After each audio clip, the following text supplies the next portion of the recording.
ဒီကနေ့သာသနာတော်နှစ်2560ခုကောဇာတက္ကီ1389ခုနေုံလာဇန်2ရက်2019ခုနှစ်5လပိုင်း29ရက်စနေနေ့ညချမ်းခါကာလမှာရန်ကုန်တိုင်းဒေသကြီးမရန်ကုန်မြို့နယ်8မိုင်မစိုးရိမ်ရွှေကျင်တိုက်တဲ့တွင်မှာဆင်ကျင်းပကြတဲ့ဓမ္မဒါနဓမ္မပူဇာတရားပွဲသဘင်မှာဒီကနေ့ညဓမ္မဒါနကုသိုလ်ရှင်များဖြစ်ကြတဲ့တက္ကရာကြီးဦးအောင်မြင့်တက္ကမကြီးဒေါ်တန်းတန်းမြင့်မိသားစုတို့ရဲ့တက္ကရာကြီးဦးအောင်မြင့်ရဲ့မွေးနေ့အထိမ်းအမှတ်ဖြစ်ဖြင့်ဓမ္မဒါနဓမ္မပူဇာကုသိုလ်ကောင်းမှုတို့များပြုလုပ်ကြခြင်းကိုအကြောင်းပြုပြီးတော့အလုံးသောတရားနာပိဋကပေါင်းသူတော်ကောင်းတို့မြတ်စွာဘုရားဟောကြားတော်မူခဲ့တဲ့တရားဒေသနာတော်တို့ကိုနာယူကြည်ညိုခွင့်ရကြတယ်။ဦးဇင်းတို့လည်းပဲမြတ်စွာဘုရားဟောကြားတော်မူခဲ့တဲ့တရားဒေသနာတော်တို့ကိုဟောကြားခွင့်ရပါတယ်။ဒီတော့ဒီကနေ့ညတရားဒေသနာတော်တို့ကိုနာယူကြည်ညိုကြဖို့ရောက်ရှိလာကြတဲ့အလုံးသောတရားနာပိဋကပေါင်းသူတော်ကောင်းတို့ကိုဦးဇင်းတို့ဗတရားဟောမှလည်းရှုလို့ရှိရင်မနေ့တုန်းက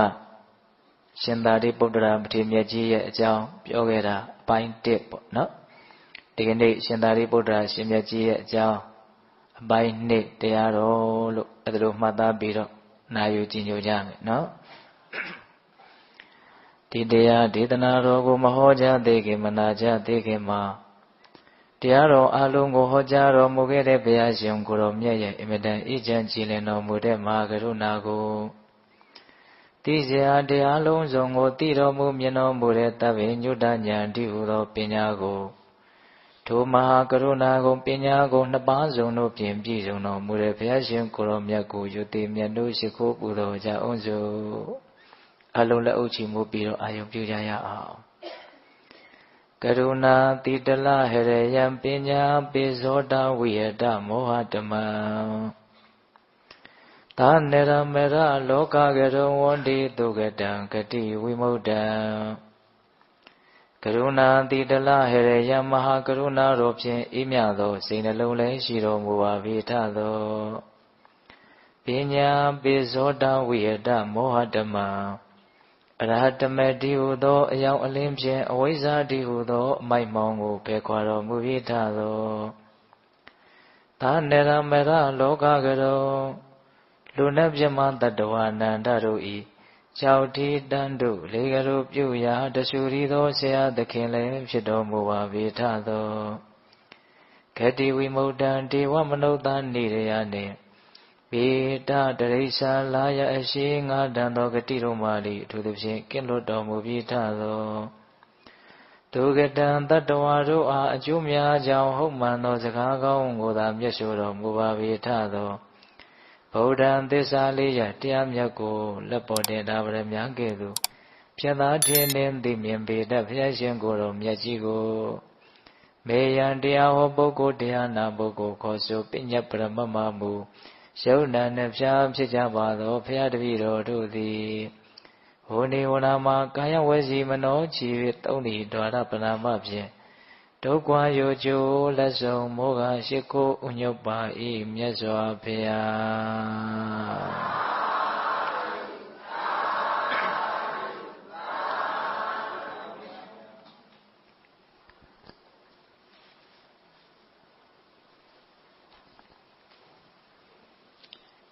ရှင်သာရိပုတ္တရာမထေရမြတ်ကြီးရဲ့အကြောင်းစတင်ပြီးတော့နာယူမှတ်သားကြရအောင်မနေ့တုန်းကဦးဇင်းတို့ရှင်သာရိပုတ္တရာမထေရမြတ်ကြီးရှုပန်တဲ့ချိန်ကစပြီးတော့ယန္တာဖြစ်သည့်အထိအကြောင်းအရာတို့ကိုအကျဉ်းချုပ်ပြီးတော့ပြောခဲ့တယ်ပေါ့နော်ဒီကနေ့ဦးဇင်းတို့ပြောဖို့စီစဉ်ထားတာကရှင်သာရိပုတ္တရာကိုရမြတ်ကြီးယန္တာဖြစ်ပြီးတဲ့နောက်မှာဟောကြားတော်မူခဲ့တဲ့ဒေသနာများစွာတွေကဦးဇင်းတို့စိတ်ထဲမှာအမှတ်ထင်ထင်ဖြစ်နေတဲ့ဒေသနာလေးတွေဒါလေးတွေကိုစူးစီးပြီးတော့ပြောပါမယ်ပြီးရင်ရှင်သာရိပုတ္တရာကိုရမြတ်ကြီးပြိဋိနိဗ္ဗာန်စံတဲ့အကြောင်းကိုပြောပြီးတော့ဒါရှင်သာရိပုတ္တရာကိုရမြတ်ကြီးရဲ့အကြောင်းဒီကနေ့ညအဲ့ဒါလိုပြောဖို့စီစဉ်ထားပါတယ်အဲ့တော့ဦးဇင်းတို့ဒီကနေ့ဘယ်ကနေစတင်ပြီးတော့ပြောကျင်တော့ဆိုတော့ပိဋကတ်တော်တွေထဲမှာ ရှင်သာရိပုတ္တရာမထေရမြတ်ကြီးဟောခဲ့တဲ့ဒေသနာတွေကများစွာမှတ်တမ်းတင်ထားတာရှိတယ်ပဋိသင်္ပိဒမဲ့ပါဠိတော်ဆိုတော့စာအုပ်ကြီးအကြီးကြီးရှိတယ်အဲ့ဒါရှင်သာရိပုတ္တရာကိုရမြတ်ကြီးဟောခဲ့တာ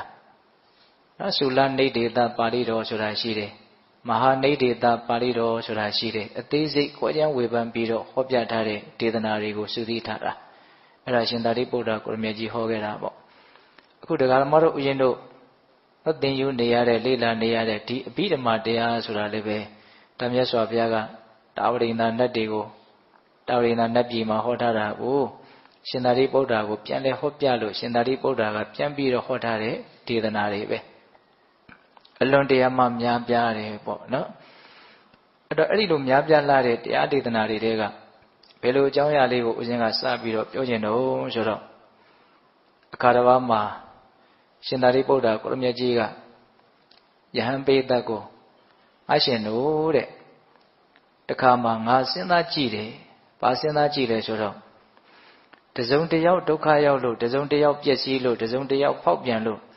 ငါရဲ့စိတ်ထဲမှာစိုးရိမ်မှုဆိုတဲ့တောကငိုကြွေးမှုဆိုတဲ့ပရိဒေဝကိုယ်ဆင်းရဲမှုဆိုတဲ့ဒုက္ခစိတ်ဆင်းရဲမှုဆိုတဲ့ဒေါမနတပြင်းစွာပင်ပန်းခြင်းလို့ဆိုတဲ့ဥပါယတတရား၅မျိုးနော်တောကပရိဒေဝဒုက္ခဒေါမနတဥပါယတဆိုတဲ့အဲ့ဒီတရား၅မျိုးဖြစ်ပေါ်စရာအကြောင်းများရှိသလားလို့ငါစဉ်းစားကြည့်တယ်တဲ့နော်တစုံတယောက်ပျက်စီးလို့တစုံတယောက်ဒုက္ခရောက်လို့တစုံတယောက်တစ်မျိုးတစ်မျိုးပေါက်ပြန်ပြောင်းလဲသွားလို့ငါရဲ့စိတ်ထဲမှာတောကပရိဒေဝဒုက္ခဒေါမနတဥပါယတအဲ့လိုဆိုးတဲ့တရားတွေဖြစ်လာစရာအကြောင်းရှိသလားလို့ငါစဉ်းစားကြည့်တယ်တဲ့အကြောင်းမရှိဘူးတဲ့ဘယ်သူတွေဘလို့ဖြစ်သွားလို့မှငါမှာတောကပရိဒေဝဒုက္ခဒေါမနတဥပါယတဆိုတဲ့တရားတွေဖြစ်လာစရာအကြောင်းမရှိဘူးလို့ငါတွေးရတယ်တဲ့အဲ့လိုမေးရှိတဲ့အခါကျတော့ရှင်အနန္ဒာကထပြီးတော့မေးတယ်အရှင်သာရိပုတ္တရာတဲ့မြတ်စွာဘုရားပြိဋိဘံစံသွားလို့တောင်မှတဲ့မှာစိုးရိမ်တာတွေပူဆွေးတာတွေမရှိနိုင်ဘူးလားတဲ့တော်တော်ဖြေဖို့ခက်တဲ့မေးခွန်းပါပဲဟုတ်လားမြတ်စွာဘုရားပြိဋိဘံစံသွားမယ်ဆိုရင်တောင်တဲ့ရဲ့စိတ်ထဲမှာဘလို့ထိခိုက်မှုမှမရှိဘူးလားမရှိနိုင်ဘူးလားဒီတော့ရှင်သာရိပုတ္တရာကတော့ပြတ်ပြတ်သားသားပဲမြတ်စွာဘုရားပြိဋိဘံစံသွားလဲငါရဲ့တန်တာမှာတောကပရိဒေဝဒုက္ခဒေါမနတဥပါယတဖြစ်လာစရာအကြောင်းမရှိဘူးတဲ့ဒါပေမဲ့လို့မြတ်စွာဘုရားပြိဋိဘံစံသွားမယ်ဆိုရင်တော့လောကကြီးတွေကနေမြတ်စွာဘုရားဟာမြန်မြန်ဆန်ဆန်ပျောက်ကွယ်သွားတယ်တကယ်လို့သာမြတ်စွာဘုရားအကြာကြီးတည်မယ်ဆိုလို့ရှိရင်ဟောဒီလူလောကနတ်လောကကြီးတစ်ခုလုံးဟာအကျိုးစီးပွားတို့ဖြင့်ချမ်းသာရလိမ့်မယ်ကောင်းကျိုးတွေများစွာဖြစ်ထွန်းလိမ့်မယ်မြတ်စွာဘုရားအကြာကြီးတည်နေတော့ကောင်းပါပဲဆိုတဲ့စိတ်လောက်ပဲငါမှဖြစ်လိမ့်မယ်တဲ့တောကတွေပဋိဒေဝတွေဒုက္ခတွေဒေါမနတတွေဥပါယတတွေဖြစ်เสียအကြောင်းမရှိဘူးတဲ့ဖျားပျက်စီးသွားရင်တောင်သူ့မှာတောကပဋိဒေဝဒုက္ခဒေါမနတဖြစ်เสียအကြောင်းမရှိဘူးတဲ့ဘာဖြစ်လို့လဲဆိုတော့ရှင်သာရိပုတ္တရာဟာကြာမြင့်စွာသောကာလကပဲနော်တဏမာနဒိဋ္ဌိလို့ဆိုတဲ့တဘာဝတရားတွေရဲ့ပုံမှာအထင်မှားပြီးတော့ပုဂ္ဂိုလ်တ attva လို့ထင်တဲ့ငါလို့ထင်တဲ့အထင်မှားမှုမရှိဘူးငါဥစ္စာလို့ထင်တဲ့အထင်မှားမှုမရှိဘူးနော်ထောင်လွှတ်တက်ကြွတဲ့မာနဆိုတာလည်းမရှိဘူးဒါဟာကြာမြင့်စွာသောကာလတွေကစပြီးတော့အမြင့်ပြတ်ပဲနှုတ်ထားတဲ့အတွက်ကြောင့်ဟောဒီလောကကြီးမှာဘလို့အရာတွေဘလို့ပဲပျက်စီးသွားစေကမှုငါမှာစိုးရိမ်မှုငိုကြွေးမှုကိုယ်ဆင်းရဲမှုစိတ်ဆင်းရဲမှုပြင်းစွာပင်ပန်းမှုဆိုတာမဖြစ်နိုင်တော့ဘူးလို့အဲ့လိုမိန့်ရှိတယ်အဲ့ဒါကိုဦးဇင်းတို့ဥပတိတ္တတုတ်တံဆိုပြီးတော့နိဒာနဘောကတန်ရုပ်ပါဠိတော်မှာမှတ်တမ်းတင်ထားတာတွေ့ရတယ်ပေါ့ဟုတ်လားသူကတော့ပြက်ပြက်သားသားပဲပြောတာပဲနော်တခါမှပြောထားတာဆိုရင်တော်တော်မှတ်သားစရာကောင်းတယ်နော်ယဟန်တော်၃ချိတ်မြတ်စွာဘုရားဒီကိုရောက်လာကြတာအဲ့ဒီလိုရောက်လာတော့မြတ်စွာဘုရားကအကြောင်းအကျိုးဆင်ခြင်ကြည့်တဲ့အခါမှာနော်ရှင်သာရိပုတ္တရာကိုမေခွန်းတစ်ခုမေးလိုက်လို့ရှင်သာရိပုတ္တရာကပြန်ပြီးတော့ပြောလိုက်တဲ့အဖြေစကားရက်ကိုအကြောင်းပြုပြီးတော့ဂါထာလေးတစ်ပုဒ်ဟောရလိမ့်မယ်အဲ့ဒီဂါထာရဲ့အဆုံးမှာဒီယဟန်၃ချိတ်ဟာတရားတို့တရားမြတ်ကိုရလိမ့်မယ်လို့မြတ်စွာဘုရားမြင်တယ်အဲ့ဒါကြောင့်ရှင်သာရိပုတ္တရာကိုမြတ်စွာဘုရားကမေခွန်းတစ်ခုမေးတယ်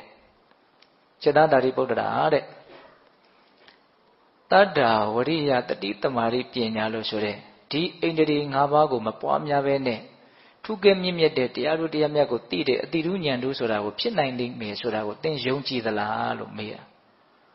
နော်တတ္တာဝရိယတတိတမာရိပညာအိန္ဒြေ၅ပါးကိုပွားများလို့မဲ့ဉာဏ်ဖူဉာဏ်ရပြီးတော့တရားတို့တရားမြတ်ကိုမျက်မှောက်ပြုနိုင်လိမ့်မယ်ဆိုတာသင်ယုံကြည်သလားလို့မေးတာအဲ့လိုမေးတော့ရှင်သာရိပုတ္တရာကမြတ်စွာဘုရားတဲ့ဒီအရာမှာ တပည့်တော်ဟာယုံကြည်မှုဖြင့်မြတ်စွာဘုရားကိုချဉ်ကပ်နေတာမဟုတ်ပါဘူးတဲ့သူဖြေပုံလေးနော်တပည့်တော်ကမြတ်စွာဘုရားကိုယုံကြည်မှုနဲ့ချဉ်ကပ်နေတာမဟုတ်ဘူးတဲ့အဲ့ဒီလိုဖြေလိုက်တဲ့အခါကျတော့အနားမှာရှိနေတဲ့အဲ့ဒီရဟန်းတော်၃ကျိတ်ကျော်ကနားမလည်နိုင်ဘူးကြည်သာရှင်သာရိပုတ္တရာကသိန်းကြီးဆရာကြီးရဲ့တပည့်ကနေရဟန်းပြုလာတာကိုအဲ့ဒီတော့မြတ်စွာဘုရားရဲ့ပုံမှာသူဟာအခုချိန်ထိတောင်ပြည့်ပြည့်ဝဝယုံကြည်မှုမရှိဘူးလို့အဲ့ဒါလိုထင်တာအဲ့ဒါနဲ့အပြစ်တင်ကြတာဒီတော့မှမြတ်စွာဘုရားကဖြေရှင်းချက်ပေးရတာယဟန်တို့သာရိပုတ္တရာဟာဒီတရားနဲ့ပတ်သက်တဲ့အကြောင်းအရာတွေကိုသူဟာယုံကြည်မှုနဲ့ငါ့ကိုချဉ်ကပ်တာမဟုတ်ဘာလို့ဆိုတော့သူဟာအကုန်လုံးကိုသိမြင်ထားလို့ပဲသိမြင်မှုနဲ့ချဉ်ကပ်တာနော်တတ္တာဝရိယတတိသမารိပညာဣတိ၅ပါးရှိတယ်အဲ့ဒါကိုပွားများလို့ရှိရင်တရားထုတရားမြတ်ကိုရနိုင်တယ်ဆိုတာကိုသူဟာယုံကြည်မှုနဲ့လက်ခံထားတာမဟုတ်ဘူးသိမြင်မှုနဲ့လက်ခံထားတာသူကိုယ်တိုင်သိပြီးယုံစရာမလိုပေါ့ဆိုလိုတာကသဘောပေါက်ရဲ့လားအေးအဲ့လိုမျိုးရှင်သာရိပုတ္တရာကရဲရဲဝံ့ဝံ့ပြောတဲ့အလေးထားရှိတယ်ပေါ့နော်ဒီတရားနဲ့ပတ်သက်လာလို့ရှိရင်နော်ဒါကြောင့်ဦးဇင်းတို့ပိဋကပေါင်းသူတော်ကောင်းတို့နော်ရှင်သာရိပုတ္တရာပြောပြခဲ့တဲ့အကြောင်းအရာတွေကပြောမယ်ဆိုလို့ရှိရင်အလွန်များတယ်ရွေးရတာတော့တော်တော်ခက်တယ်ပေါ့အဲ့တော့ဦးဇင်းရွေးချယ်ထားတဲ့နောက်ထပ်သုတ်တန်တစ်ပုဒ်အဲ့ဒါကတော့နည်းနည်းလေးပြောရလိမ့်မယ်ပေါ့လေအဲ့ဒီသုတ်တန်ကအနင်္ဂနသုတ်တန်ဆိုပြီးတော့မှတ်တမ်းတင်ထားတယ်ဦးဇင်းတို့လည်းဟောဖို့ပါတယ်မူရင်းကိုအစအဲ့ဒီသုတ်တန်ကအလွန်ကြိုက်စရာကောင်းတယ်အနင်္ဂနဆိုတာဘာပြောတာတော့အင်္ဂနဆိုတာအညစ်အကြေးနော်အနင်္ဂနဆိုတာအညစ်အကြေးကင်းကြောင်းတရားကိုပြောတာနော်အညစ်အကြေးဆိုတာကရုပ်ရဲ့အညစ်အကြေးကိုရည်ညွှန်းတာမဟုတ်စိတ်ရဲ့အညစ်အကြေးကိုရည်ညွှန်းတာအဲ့ဒီသုတ်တံမှာနော်ယဟန်တော်တွေကိုရှင်သာရိပုတ္တရာဟောတာအဲ့ဒီပိဋကတ်ထဲမှာရှင်မမောက္ကလန်လည်းပါတယ်နောက်တော့ရှင်မမောက္ကလန်နဲ့အမေးဖြေသဘောမျိုးဖြစ်သွားတာနော်အဲ့ဒါအခါတစ်ပါးမှာရှင်သာရိပုတ္တရာယဟန်တွေကိုအရှင်တို့တဲ့ဒီလောကကြီးမှာလူ၄မျိုးရှိတယ်တဲ့အမျိုးအစားပေါ့နော်အဲ့ဒီအမျိုးအစား၄မျိုးကဘာတွေလဲဆိုတော့ကိုယ်မှာအညစ်အကြေးရှိနေတာကိုအညစ်အကြေးရှိနေတယ်လို့မသိတဲ့လူရဲ့ကိုယ်မှာအညစ်အကြေးရှိနေတာကိုအညစ်အကြေးရှိနေတယ်လို့သိတဲ့လူရဲ့နှမျိုးရှိတယ်နော်ကိုယ်မှာအညစ်အကြေးရှိတာကိုအညစ်အကြေးရှိတယ်လို့မသိတဲ့လူကိုယ်မှာအညစ်အကြေးရှိနေတာကိုရှိနေတယ်လို့သိတဲ့လူတစ်စုံနော်နောက်တစ်စုံကဘာလဲကိုယ်မှာအညစ်အကြေးမရှိဘူးဆိုရင်အညစ်အကြေးမရှိဘူးလို့သိတဲ့လူရဲ့ကိုယ်မှာအညစ်အကြေးမရှိတာကိုအညစ်အကြေးမရှိဘူးလို့မသိတဲ့လူရဲ့ဒါကတစ်စုံနော်အညစ်အကြေးရှိနေတာကိုရှိနေတယ်လို့မသိတဲ့လူရဲ့သိတဲ့လူရဲ့အညစ်အကြေးမရှိတာကိုမရှိဘူးလို့မသိတဲ့လူရဲ့သိတဲ့လူရဲ့၄မျိုးပေါ့နော်အဲ့ဒီ၄မျိုးထဲမှာအညစ်အကြေးမရှိပဲအညစ်အကြေးရှိနေတာကိုမရှိဘူးလို့သိတဲ့လူကမသိတဲ့လူထက်သာပြီးတော့သာတယ်တဲ့တခါအညစ်အကြေးမရှိတာကိုမရှိဘူးလို့သိတဲ့လူကလည်းမသိတဲ့လူထက်သာတာပဲတဲ့အဲ့လိုမျိုးပြောတဲ့အခါကျတော့ရှင်သာရိပုတ္တရာကိုရှင်မမောက္ကလန်ကထပ်ပြီးတော့မေးတယ်ငါရှင်သာရိပုတ္တရာဘာကြောင့်သူတို့ကသာရတာတော့အဲ့တော့ဥပမာနဲ့ဖြေရှင်းချက်ပေးတယ်ရှင်သာရိပုတ္တရာကအရှင်မောက္ကလန်တဲ့အညစ်အကြေးမရှိတာအညစ်အကြေးရှိတာကိုရှိတယ်လို့မသိတဲ့လူထက်အညစ်အကြေးရှိတာကိုရှိတယ်လို့သိတဲ့လူကသာတာပေါ့တဲ့ဥပမာပြောပြလို့ရှိရင်တော့ဈေးထဲကနေပြီးတော့အညစ်အကြေးတွေနဲ့ပေးကျန်းနေတဲ့ကြေးခွက်တစ်ခွက်ကိုဝယ်လာခဲ့တယ်အဲ့ဒီကြေးခွက်ကိုမသုံးမဆောင်မဲနဲ့တခါတည်းပြစ်ထားမယ်ပုံတွေအမိုက်တွေထဲမှာပြစ်ထားမယ်ဆိုရင်ဒီကြေးခွက်ဟာတာလွန်ပြီးတော့ပဲညစ်ထေးသွားတဲ့အကြောင်းရှိတယ်အဲ့လိုပဲဒီလောကကြီးမှာကိုယ်မှာအညစ်အကြေးရှိနေတာကိုအညစ်အကြေးရှိတယ်လို့မသိတဲ့လူတွေကပြစ်စလက်ခတ်ပဲနေမှာ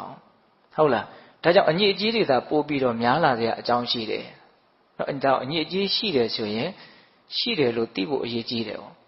တကယ်လို့သာအညစ်အကြေးရှိတာကိုရှိတယ်လို့သိမယ်ဆိုလို့ရှိရင်သူကအဲ့ဒီအညစ်အကြေးကိုဆေးကြောစရာအကြောင်းရှိတယ်ဥပမာဈေးကနေပြီးတော့နော်ညစ်ပတ်ပေးရနေတဲ့ကြေးခွက်တစ်ခွက်ကိုဝယ်လာခဲ့တယ်နော်အိမ်ရောက်တဲ့ခါကျတော့အဲ့ဒါကိုပို့တိုက်ဆေးကြောပြီးတော့သုံးဆောင်နေမယ်ဆိုလို့ရှိရင်ပင်ကုန်ကညစ်နေပြီမလို့အဲ့လိုသုံးဆောင်မှုဆေးကြောမှုကြောင့်ဘာဖြစ်သွားနိုင်တော့တန်ရှင်းသွားနိုင်တယ်ဒါကြောင့်အညစ်အကြေးရှိတာကိုရှိတယ်လို့သိလို့ရှိရင်သူ့မှာစင်ကြယ်သွားတဲ့အကြောင်းရှိတယ်အညစ်အကြေးရှိတာကိုရှိတယ်လို့မသိဘူးဆိုရင်စင်ကြယ်စရာအကြောင်းမရှိဘူးတဲ့ဒါကြောင့်အညစ်အကြေးရှိတာကိုရှိတယ်လို့သိတဲ့လူကမသိတဲ့လူထက်သာလွန်နေနောက်တစ်ခါအညစ်အကြေးမရှိတာကိုမရှိဘူးလို့မသိတဲ့လူထက်လည်းသိတဲ့လူကသာတယ်ဘာဖြစ်လို့လဲဆိုတော့ကိုယ်မှာအညစ်အကြေးမရှိတာကိုအညစ်အကြေးမရှိဘူးလို့သိလို့ရှင်ဒါကိုသူဆက်ပြီးတော့ထိန်းထားမယ်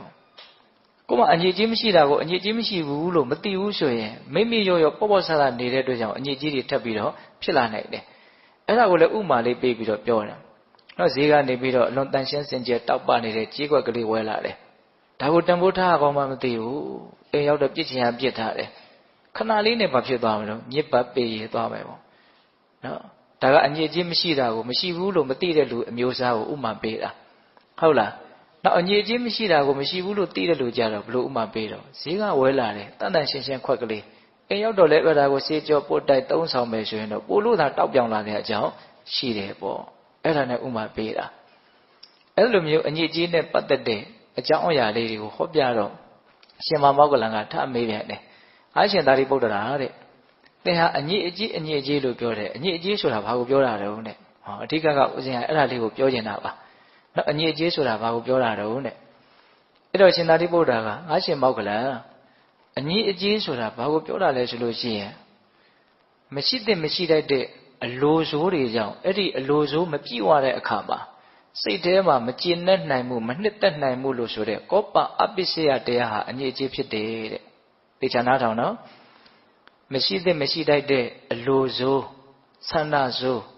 အဲ့ဒီအလိုဆိုးတွေရှိတယ်အဲ့ဒီအလိုဆိုးတွေမပြည့်တဲ့အခါမှာစိတ်ထဲမှာမကျေနပ်ဘူးမနှစ်သက်ဘူးမကျေနပ်တဲ့ကောပမနှစ်သက်တဲ့အပိစယဒီတရားတွေကိုဒါအညစ်အကြေးလို့ခေါ်တာဥမာပြောမယ်တဲ့ဟောဒီသာသနာတော်မြတ်ကြီးမှာတချို့သောယဟန်တွေဟာသူကဥမာလေးနဲ့ပြောမှရှင်းမယ်ဟုတ်လာ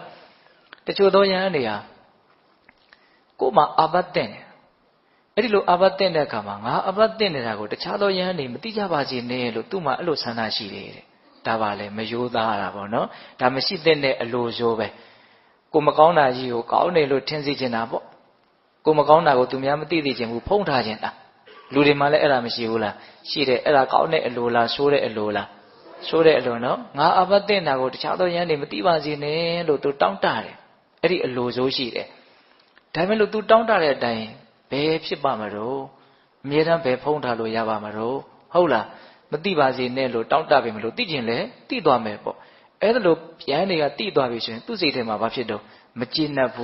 းစိတ်တိုးတယ်ဟုတ်လားပြီးရင်စိတ်ထဲမှာမနှစ်သက်ဘူး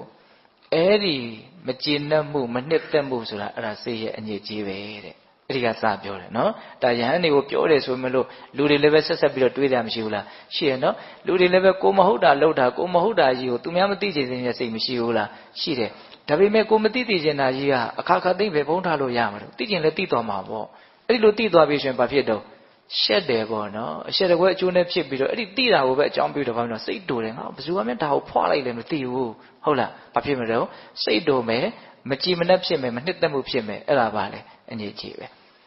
ဲနောက်ဦးဇင်းတို့နည်းနည်းလေးသိခံပြီးတော့နားထောင်ဒီနောက်ထပ်အကြောင်းအရာလေးတစ်ခုကသူကယဟန်နေနဲ့ပတ်သက်နေတာဆိုတော့တခါယဟန်ဓမ္မကအာဘတ်တဲ့နေအာဘတ်တဲ့အခါမှာသူ့စိတ်ထဲမှာဘလို့ဆန္ဒရှိတုံဆိုတော့ငါရဲ့ဒီအာဘတ်ကိုနော်ယဟန်နေရဲ့ကြားထဲမှာမစောရနာရင်တော့ကောင်းပါပဲစောရနာဆိုတာစစ်ဆေးတာကိုပြောတာဟုတ်လားဒီအာဘတ်ကိုယဟန်နေကြားထဲမှာထုတ်ဖော်ပြီးတော့မပြောရင်တော့ကောင်းပါပဲမစစ်ဆေးရင်တော့ကောင်းပါပဲမစောရနာရင်တော့ကောင်းပါပဲလို့သူဆန္ဒရှိတယ်ဒါပေမဲ့သူဆန္ဒပဲကြည့်ချင်မှကြည့်မှာပေါ့နော်ယဟန်နေကြားထဲမှာစစ်ဆေးရင်လည်းစစ်ဆေးမှာပေါ့အဲ့ဒါလိုမစစ်ဆေးပါစေနဲ့လို့ရှိတာကောစအလိုဆိုပဲဟုတ်တယ်မဟုတ်လားအဲ့ဒါမကြည့်ရတဲ့ခါမှာသူဘာဖြစ်တော့မကျေနပ်တဲ့စိတ်ဖြစ်မယ်မနှစ်သက်တဲ့စိတ်ဖြစ်မယ်အဲ့ဒါအလိုဆိုအဲ့ဒါအညစ်အကြေးပဲတဲ့ဟောနောက်တစ်ချက်နှစ်ချက်ရှိသွားပြီနော်နောက်ယဟန်တစ်ပါးအာဘတ်တဲ့တယ်အဲ့လိုအာဘတ်တဲ့အခါမှာငါ့ကိုစောရနာတဲ့လူတွေကငါနဲ့အာဘတ်အတူတဲ့ပုံကိုယ်တွေဖြစ်ပါစေငါနဲ့အာဘတ်ကွဲပြားနေတဲ့ပုံကိုယ်တွေကငါ့ကိုစစ်ဆေးရင်ပို့ပြီးတော့အချက်ရမှာကိုလိုသူလိုလူကကိုယ့်ကိုစစ်ဆေးမယ်ဆိုတော့သိမရှက်ဘူးလေဟုတ်တယ်မို့လားကိုလည်းဒီအာဘတ်တဲ့နဲ့သူလည်းဒီအာဘတ်တဲ့နဲ့သူနဲ့ကိုယ်နဲ့ဘာမှမကွာဘူးဆိုတော့သိပြီးတော့စိတ်ထဲမှာမထီဘူးပေါ့ဟုတ်လားအာဘတ်တဲ့နာချင်းမတူတဲ့လူကလာပြီးတော့စစ်ဆေးမယ်ဆိုရင်ပို့ပြီးတော့အချက်ရမယ်အဲ့ဒါကြောင့်သူအဲ့ဒါကိုမဖြစ်စေချင်ဘူးဒါပေမဲ့လို့သူတောင်းတတဲ့အတိုင်းပဲပြီးသွားမှာမလို့စစ်ဆေးခြင်းစစ်ဆေးမှာပေါ့အဲ့ဒါလို့စစ်ဆေးတဲ့အခါမှာသူဘာဖြစ်တော့မကျေနပ်ဘူးမနှစ်သက်ဘူးအဲ့ဒါဟာစိတ်ရဲ့အညစ်အကြေးပဲနောက်စိတ်အညစ်အကြေးဆိုတာအဲ့ဒါကိုပြောတာတဲ့ဒါ၃ချက်ရဟန်းနေနဲ့ပတ်သက်ပြီးတော့နောက်ပြောတာဟာလေးတွေကြတော့ဒကာဓမ္မတို့ဦးဇင်းတို့တွေအလုံးကြည်ကြည်ပြည့်ပြည့်အလွန်စဉ်းစားတဲ့အကောင်းတယ်အရှင်မောက္ကလန်တဲ့ဟောဒီသာသနာမှာတချို့ရဟန်းတွေဟာမြတ်စွာဘုရားကတရားဟောတဲ့အခါမှာငါနာမည်လေးကိုခေါ်ပြီးတော့ဟောရင်တော့ကောင်းပါပဲလို့သူအဲ့လိုတောင်းတတယ်တဲ့အဲ့ဒီအလိုဟာရှိတဲ့ရှိတတ်တဲ့အလိုလားမဟုတ်ဘူးနော်အဲ့ဒါဆိုးတဲ့အလိုပဲ သူငါဆွဲအားကြီးနေတာပေါ့နော်ငါဆိုတာကိုသူများသိချင်တာငါနာမည်လေးကိုခေါ်ပြီးတော့မြတ်စွာဘုရားတရားဟောရင်ကောင်းပါပဲလို့သူတောင်းတတယ်တဲ့သူတောင်းတတဲ့အတိုင်းပြည်ချင်မှပြည်မှာပေါ့မြတ်စွာဘုရားသူ့နာမည်ခေါ်ပြီးတော့ဟောချင်မှဟောမှာပေါ့ဒီပြင်လူနာမည်ခေါ်ပြီးတော့လေဟောချင်ဟောမှာပေါ့ဟုတ်လားအဲ့လိုသူတောင်းတချက်ကြီးမပြည့်ဘူးသူ့နာမည်ကိုခေါ်ပြီးတော့မြတ်စွာဘုရားမဟုတ်ဆိုတယောက်တည်းကြည်ပြီးတော့ဘာဖြစ်တော့မကျေနပ်ဘူ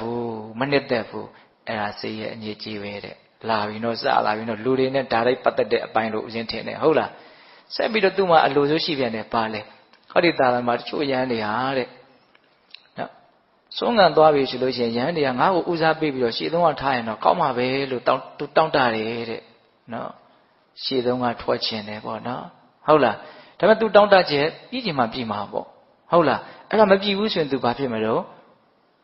့စိတ်ပြက်မယ်မနှစ်သက်မှုဖြစ်မယ်ဟိုလိုအပြစ်တင်ဒီလိုအပြစ်တင်တခါတည်းစိတ်ထဲမှာဘွဲပေါက်မယ်ပေါ့နော်အဲ့ဒါဘာဖြစ်တော့အဲ့ဒါအညစ်အကြေးပဲတဲ့မကျေနပ်မှုမနှစ်သက်မှုပေါ့နော်မရှိတဲ့အလိုဆန္ဒတွေရှိလာတယ်အဲ့ဒီအလိုဆန္ဒမပြည့်တဲ့အခါမှာမကျေနပ်မှုမနှစ်သက်မှုဖြစ်လာတယ်အဲ့ဒါအညစ်အကြေးပဲတဲ့အညစ်အကြေးကိုအဓိပ္ပာယ်ဖွင့်နေတာဟုတ်လားတခါငါရှင်မောက်ကလန်တဲ့ဟောဒီတာမှာတချို့ရဟန်းတွေဟာနော်စွန့်ငံပြန်လာပြီစွန့်ငံပြန်လာလို့ရှိရင်စွန့်သားเจ้าမှာ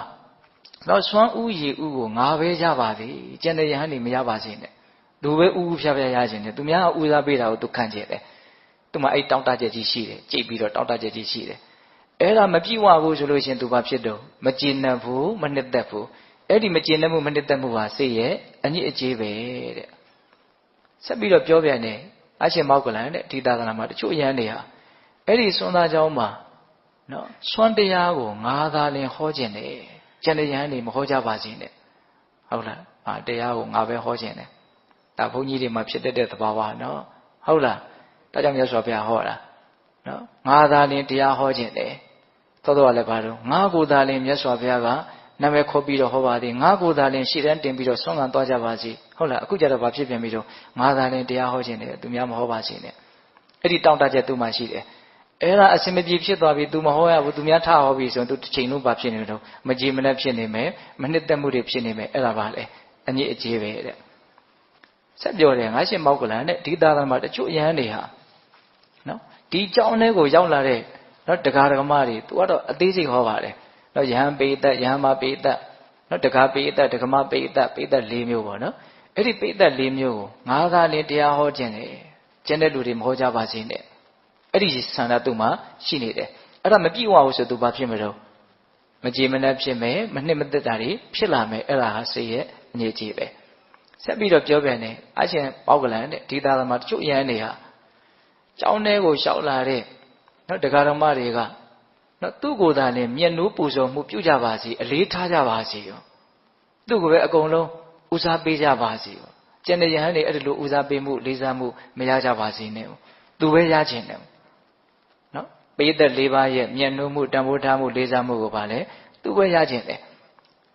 သူရခြင်းတာကြီးကရခြင်းမှရမှာပေါ့ရခြင်းရင်လည်းရမှာပေါ့တကယ်လို့မရခဲ့ဘူးဆိုသူဘာဖြစ်မလို့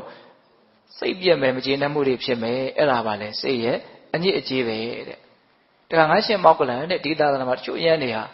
မုံမြတ်တဲ့စွမ်းသင်္ကန်းကြောင်းစီပစ္စည်း၄ပါးတခုချင်းဟောပါတယ်ဟောတာတော့ဦးဇင်ကပေါင်းပြောတာပါဟုတ်လားမုံမြတ်တဲ့စွမ်းသင်္ကန်းကြောင်းစီဒီပစ္စည်း၄ပါးကိုငါသာလင်ရပါစေနော်ကျန်တဲ့လူတွေသူ့လိုမရရပါစေနဲ့သူပဲရခြင်းတယ်အဲ့ဒီတောင်းတချက်မပြည့်ဘူးဆိုသူဘာဖြစ်မလို့စိတ်ရဲ့အညစ်အကြေးလို့ဆိုတဲ့မကျေနပ်မှုမနစ်သက်မှုကောပအပစ္စယတရားတွေဖြစ်လာလိမ့်မယ်တဲ့အဲ့ဒါစိတ်ရဲ့အညစ်အကြေးဆိုတာအဲ့ဒါပဲတဲ့အဲ့တော့ဦးဇင်းတို့အနှစ်ချုပ်လိုက်ရင်ဘာလဲဒါကငါကိုသာလျင်ငါသာလျင်ဆိုတာကိုသွားတွေ့ရတယ်နော်လူတွေကငါကိုသာလျင်တန်ဖိုးထားကြပါစေငါကိုသာလျင်မျက်နှိုးကြပါစေငါကိုသာလျင်အလေးထားကြပါစေဟုတ်လားငါသာလျင်ဒီထင်ပေါ်တဲ့ကြော်ကြားတဲ့နော်လှုပ်ရမယ့်အလုပ်တွေကိုငါသာလျင်လှုပ်ချင်အစအသာရာငါဆိုတာကြီးသူဘာဖြစ်နေတော့လွှမ်းမိုးနေတယ်အဲ့ဒါကြီးလွှမ်းမိုးလာတာဟာရှိတဲ့ရှိတဲ့အလိုလားမဟုတ်ဘူးတဲ့အဲ့ဒါအလိုဆိုးပဲအဲ့ဒီအလိုဆိုးမပြည့်တဲ့အခါမှာဘာဆက်ဖြစ်မလို့မကျေနပ်မှုဖြစ်မယ်စိတ်တိုင်းမကြမှုဖြစ်မယ်အဲ့ဒီမကျေနပ်မှုစိတ်တိုင်းမကြမှုကစိတ်ရဲ့အညစ်အကြေးပဲတဲ့အဲ့တော့ဒီဒေသနာလေးကနော်လူကြားထဲမှာအလွန်ပြန့်နှံ့ရင်ကောင်းမယ်လို့ထင်တယ်နော်လူတွေကနေရတာကကိုသာလျင်အဓိကထားတာပေါ့နော်ငါကိုသာလျင် ငါသာလျင်ဆိုတဲ့စိတ်ကူးတွေအများကြီးမရှိဘူးလားရှိတယ်အဲ့ဒါတွေများနေသမျှမပြည့်ဝဘူးဆန္ဒတွေမပြည့်ဝဘူးဆိုရင်ဘာဖြစ်မလို့မကျေနပ်မှုမနှစ်သက်မှုတွေဖြစ်လာမယ်သဘောပေါက်ရဲ့လားအဲ့ဒါပါလေစိတ်ရဲ့အညစ်အကြေးပဲတဲ့အဲ့ဒါဆက်ပြီးတော့ရှင်သာရိပုတ္တရာဟောပြန်တယ်အရှင်မောက္ကလန်တဲ့အဲ့ဒီအညစ်အကြေးတွေသာရှိနေမယ်ဆိုလို့ရှိရင်တဲ့ယဟန်တစ်ပါးမှာနော်တောရမှာချင်းကပ်ပြီးတော့တောရဆောက်တည်ပြီးတော့တပိတ်တလုံးသင်္ကန်းသုံးတယ်နဲ့နော်ဒူရင်တွေစောက်တည်ပြီးတော့ဆွန့်ခံပြီးတော့စားပြီးတော့နော်အမြင်အရဒူရင်စောက်တည်နေပြီးတော့အရန်ကြည်ညိုစရာကောင်းတယ်ဆိုတဲ့အနေအထားမျိုးဖြစ်နေတော့လည်းပဲတကယ်လို့သာအဲ့ဒီအညစ်အကြေးတွေရှိနေမယ်ဆိုရင်သတင်းသုံးပေါ်တွေကသူ့ကိုလေးစားကြမှလည်းမဟုတ်ဘူးမျက်နှိုးကြမှလည်းမဟုတ်ဘူးတဲ့ဘာလို့လဲဆိုတော့အညစ်အကြေးတွေရှိနေတယ်ဆိုတာကိုသိနေရလို့ပဲတဲ့ဟောဒါအပေါ်ယံနဲ့အနှစ်သာရကိုကွက်ကွက်ကွင်းကွင်းမြင်အောင်ပြောပြတာနော်အပေါ်ယံမြင်တာကြီးကကြည်ညိုစရာကောင်းတဲ့အနေအထားကြီးဖြစ်နေတော့လည်းပဲစိတ်ထဲမှာငါကိုယ်သာလင်းငါသာလင်ဆိုတဲ့အဓိကထားတဲ့စိတ်တွေနဲ့မပြည့်ဝတဲ့အခါမှာစိတ်တုံမှုစိတ်ဆင်းရဲမှုရှိနေတဲ့ပုဂ္ဂိုလ်ဒီအညစ်အကြေးတွေပြည့်နေတဲ့လူမှာအထင်ကြီးစရာလေးစားစရာမရှိဘူး။ဒါကြောင့်မလို့သတင်းသုံးပေါ်တွေကသူ့ကိုလေးစားမှလည်းမဟုတ်ဘူးတန်ဖိုးထားမှလည်းမဟုတ်ဘူးတဲ့။ဥပမာပြောရလို့ရှိရင်တဲ့ဟောလာပြန်ပြီးကြေးကွက်ကလေးနဲ့ဥမာပေးတယ်။အလွန်တန်ရှင်းစင်ကြယ်ပြီးတော့တောက်ပြောင်နေတဲ့ကြေးကွက်ကလေးနဲ့ဒါပေမဲ့အဲ့ဒီထဲမှာဘာတွေထည့်ထားတော့ဆိုတော့ခွေးတွေကောင်ပုတ်အပိုင်းစားတစ်ခုထည့်ထားတယ်။လောက်တွေကြတော့ပြီးတော့အဲ့ဒါကိုအပေါ်ကနေပြီးတော့အလုံးတန်ရှင်းတဲ့ခွက်ကလေးတစ်ခွက်နဲ့အုပ်ပြီးတော့နောက်ဖဲချိုးလှလှလေးနဲ့ကျိုးလေးနဲ့စီးထားတယ်။ဟောအနံ့နေပါလေတော့လည်းတိတ်မထွက်ဘူးပေါ့နော်။ဘိုးရကြည့်ရင်တော့အလုံးတန်ရှင်းတဲ့ခွက်ကလေးပဲ။ဒါပေမဲ့လှက်လေကြည့်လိုက်ရောထဲထဲမှာရှိတော့အပုတ်တွေပဲရှိတယ်။ဟုတ်လားဘယ်သူမျက်နှိုးမတော့ဘယ်သူမှမမျက်နှိုးဘူးခွက်ကလေးကတော့ဘာဖြစ်နေတော့တန်ရှင်းနေတယ်။အမြင်ကတော့ကောင်းတယ်ပေါ့နော်။ဒါပေမဲ့ထဲထားတာဘာတွေဖြစ်နေတော့အပုတ်တွေဖြစ်နေတယ်။အဲ့လိုပဲလူတယောက်တော်ရဆောက်တည်နေတယ်ဟုတ်လားဒူရင်တွေစောက်တည်နေတယ်သို့တော့ဒီအညစ်အကြေးရှိမယ်ဆိုရင်တော့ဘယ်သူမှလေးစားမှာမဟုတ်ဘူးတန်ဖိုးထားမှာမဟုတ်ဘူးတဲ့ပေးတဲ့ဥမာနော်အရှင်မောက္ကလန်တဲ့တချို့ယဟန်တွေမှာအဲ့ဒီအညစ်အကြေးမရှိဘူးတဲ့နော်ငါကိုယ်သားလဲငါသားလဲဆိုတဲ့စိတ်အလွန်နဲတယ်ပေါ့အလိုဆိုးနေတယ်အလိုဆိုးနေတဲ့အခါကျတော့မပြည့်ဝလို့စိတ်တူရတယ်ဆိုတာလည်းမရှိဘူးသူမှအစာတွေကစားရကျင်တာတိတ်မရှိတဲ့အတွက်ကြောင့်မရလို့စိတ်တူတယ်ဆိုတာပဲရှိမှာတော့ရမှသူအစာတွေကကိုမရချင်ဘူးဟုတ်လားအဲ့လိုအညစ်အကြေးနေတဲ့အညစ်အကြေးကင်းတဲ့ပုံကိုယ်တွေနော်မြို့ရွာမှာနော်နေပြီးတော့ဒူရင်မဆောက်တည်တော့လည်းပဲဟုတ်လားလူအမြင်ရအထင်ကြီးလောက်တဲ့အကျင့်မရှိဘူးလို့ထင်ရတော့လည်းပဲအဲ့ဒီအညစ်အကြေးမရှိဘူးဆိုရင်တော့သတင်းသုံးပေါ်တွေကသူ့ကိုလေးစားကြမှာပဲတန်ဖိုးထားကြမှာပဲညှဉ်းနှိုးကြမှာပဲတဲ့ဘာလို့လဲဆိုတော့သူ့မှာအညစ်အကြေးမရှိတာကိုတွေ့ရလို့စောတော်ကကြေးကွက်ကလေးနဲ့ဟုတ်လားအတဲတဲမှာတားပြောတမင်းတွေပူပူနွေ့နွေ့လေးစားခြင်းတပွဲထည့်ထားတယ်ဟုတ်လားပြီးတော့ကြေးကွက်လေးနဲ့အုပ်ပြီးတော့ကျိုးလေးနဲ့ချီထားတယ်အမြင်လည်းကောင်းတယ်ဖြည့်ကြည့်လိုက်တော့လည်းပဲစားခြင်းတပွဲမျက်မျက်နှုံနှုံရှိတယ်ဟုတ်လားအဲ့ဒါရှင်သာရိပုတ္တရာပေးတဲ့ဥမာနော်ဒါကြောင့်အညစ်အကြေးတွေရှိနေလို့ရှိရင်အပေါ်ယံကဘလို့အသွင်တရံတွေဆောင်းလို့နေစေကမူဒီစိတ်ဓာတ်ကြီးကိုမကြိုက်တာနဲ့ကိုပဲအချင်းချင်းမျက်နှုံမှုလေးစားမှုတန်ဖိုးထားမှုကိုမရနိုင်ဘူးသဘောပေါက်ရဲ့လား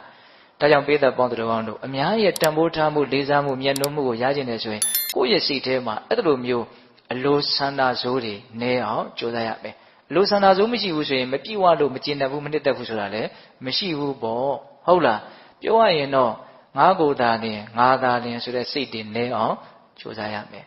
ဟုတ်ရဲ့လားအဲ့ဒါဆိုလို့ရှိရင်ကိုယ်ဟာမျက်နှိုးစရာတန်ဖိုးထားစရာလူတယောက်မဖြစ်ပေဘူးလားဖြစ်မယ်နော်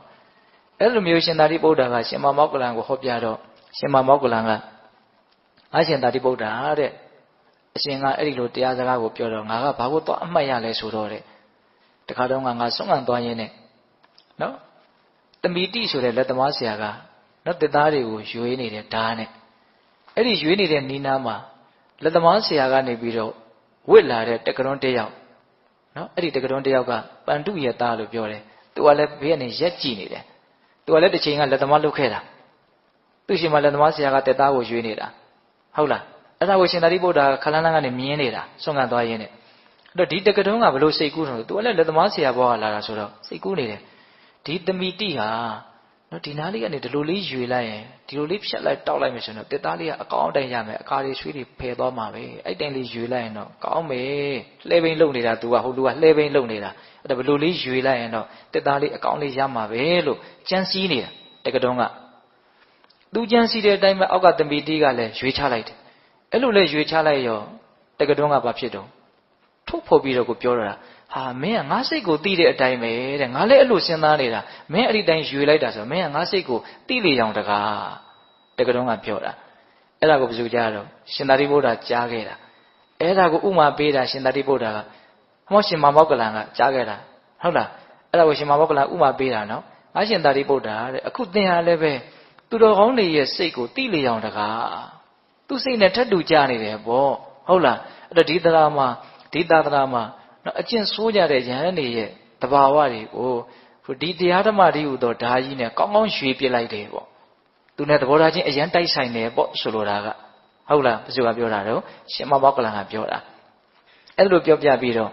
့နော်ဖီလိန်ပြင်ဆင်ပြီးတော့ထားတဲ့လူလင်မျိုးလုံးမပြောဟ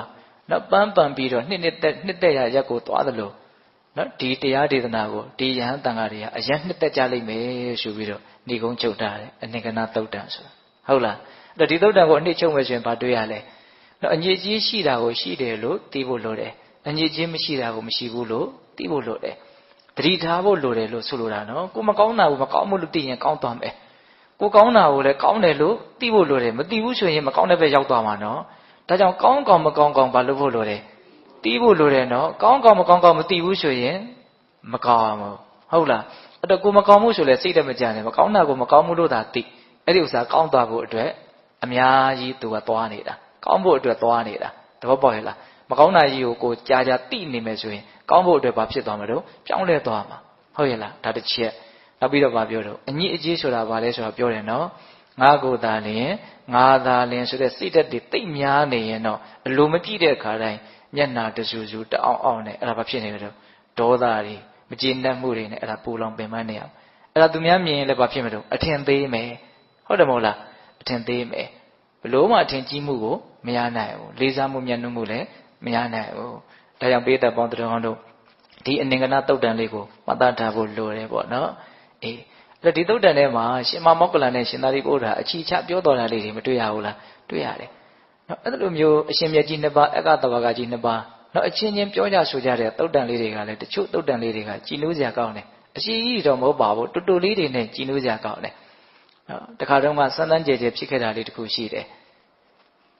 အရှင်မြတ်ကြီးနှစ်ပါးနဲ့ပတ်သက်ပြီးတော့အတူတူသတင်းသုံးပြီးတော့နေကြတာအဲ့လိုသတင်းသုံးနေတော့နော်လာလေးရတာလားညာချမ်းကာလတစ်ခုအဲ့ဒါရှင်သာရိပုတ္တရာကနော်စံတော်ချပြီးကနော်ခေါင်းတော်ကတော်တော်လေးပြောင်းနေတယ်လာရောင်လေးကလည်းထိုးနေတာတမပတ်ဝင်စားပြီးတော့ထိုင်းနေတာនិရောဓတမပတ်ဝင်စားပြီးတော့ထိုင်းနေတာအဲ့ဒါကိုကောင်းငင်ကနေဘလူးနှစ်ကောင်ကသွားတ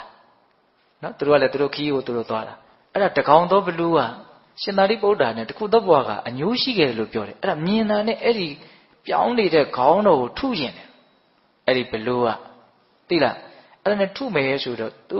အတူပန်းလာတဲ့ဘလူးကိုပြောတယ်ငါဒီယဟန်ရဲ့ခေါင်းကိုမထုရရင်မနေနိုင်ဘူးအဲ့တော့ဟိုဘလူးကသွားမလုံးနဲ့သီလသမာဓိပညာအရန်ကြီးမားတယ်မင်းဒုက္ခရောက်သွားလိမ့်မယ်သွားမလုံးနဲ့မရဘူးငါလုံးမယ်၃ချိန်တိုင်တားတယ်ဘလို့မှ तू မနေနိုင်ဘူးမထိနိုင်ဘူးသူ့စိတ်ကိုထုကျင်နေတယ်အဲ့ဒါနဲ့အရှင်ယူပြီးတော့အာရပါရထုချရဲတဲ့ခေါင်းတော်နော်ဘယ်လောက်ထိပြင်းလဲဆိုလို့ရှိရင်9000 8000လောက်ရှိတဲ့ဆင်းကိုမြေကြီးတွေကိုနစ်သွားနိုင်တယ်တဲ့တုံးတယုံတောင်ထုတ်ကိုဖော်လန်ကျဲသွားနိုင်တယ်သူရဲ့ထုလိုက်တဲ့လက်သီးစုပ်ရဲ့အားဒါပေမဲ့လို့ကနော်ဘာလုပ်နေတာတော့တမပတ်ဝင်စားနေတာဘာထိခိုက်မှုမှမရှိဘူးမသိဘူး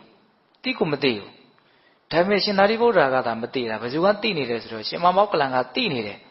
သိတော့ဟာရှင်သာရိပုတ္တရာငါရဲ့အရှင်ကိုဘလူးထုတယ်ဆိုတော့ तू သိတယ်ဘာမှဖြစ်သွားလဲမသိဘူးဆိုတော့တောက်လျှောက်ရောက်လာတယ်ရောက်လာပြီးတော့အကျယ်ရှင်သာရိပုတ္တရာကတမပတ်ကထားနေပြီမေးတယ်ပေါ့အရှင်သာရိပုတ္တရာသင်ကျမ်းကျမ်းမာရှိရဲ့လားစားလို့ရပြောမစွန်းတော့ခံကျမ်းရဲ့လားမာရဲ့လားပေါ့အဲ့တော့ရှင်သာရိပုတ္တရာကောင်းပါတယ်ငါကျမ်းကျမ်းမာရှိပါနေလို့ထန်တော့ကောင်းပါအေးဒါပေမဲ့လို့ငါရဲ့ခေါင်းထဲမှာတော့ရီဝေတော့ရှိတယ်တဲ့ဘလူးထုသွားလို့ तू မသိလိုက်ဘူးနော်တန်ရတန်ချက်နည်းနည်းတော့ကြံတယ်ပေါ့ဟုတ်လားရီဝေလေးတော့ဖြစ်နေတယ်အဲ့ဒီတော့မှရှင်မောက္ကလန်ကတင်းကိုဘလူးထုသွားတာငါသိလိုက်တယ်အလွန်ပြင်းထန်တဲ့နော်အားစိုက်ချက်နဲ့ထုသွားတာအဲ့ဒီလိုပြောတဲ့အခါကျတော့ရှင်သာရိပုတ္တရာဟုတ်လားအံ့ဩစရာကောင်းပါပဲနော်ငါရှင်မောက္ကလန်အလွန်တကူကြီးတာပဲဘလူးကိုတောင်မြင်နိုင်တယ်တို့များမှာတော့မြေပေါ်ဘလူးတောင်တို့မြင်ရပါဘူးလို့ပြောတယ်ဒါကသူကမစင်ကျင်တဲ့အခါမှမမြင်ရဘူးပြောတာပါစင်ကျင်သူလည်းမြင်ရတယ်ဒါပေမဲ့နော်တစ်ဖက်သားကိုဘာဖြစ်တော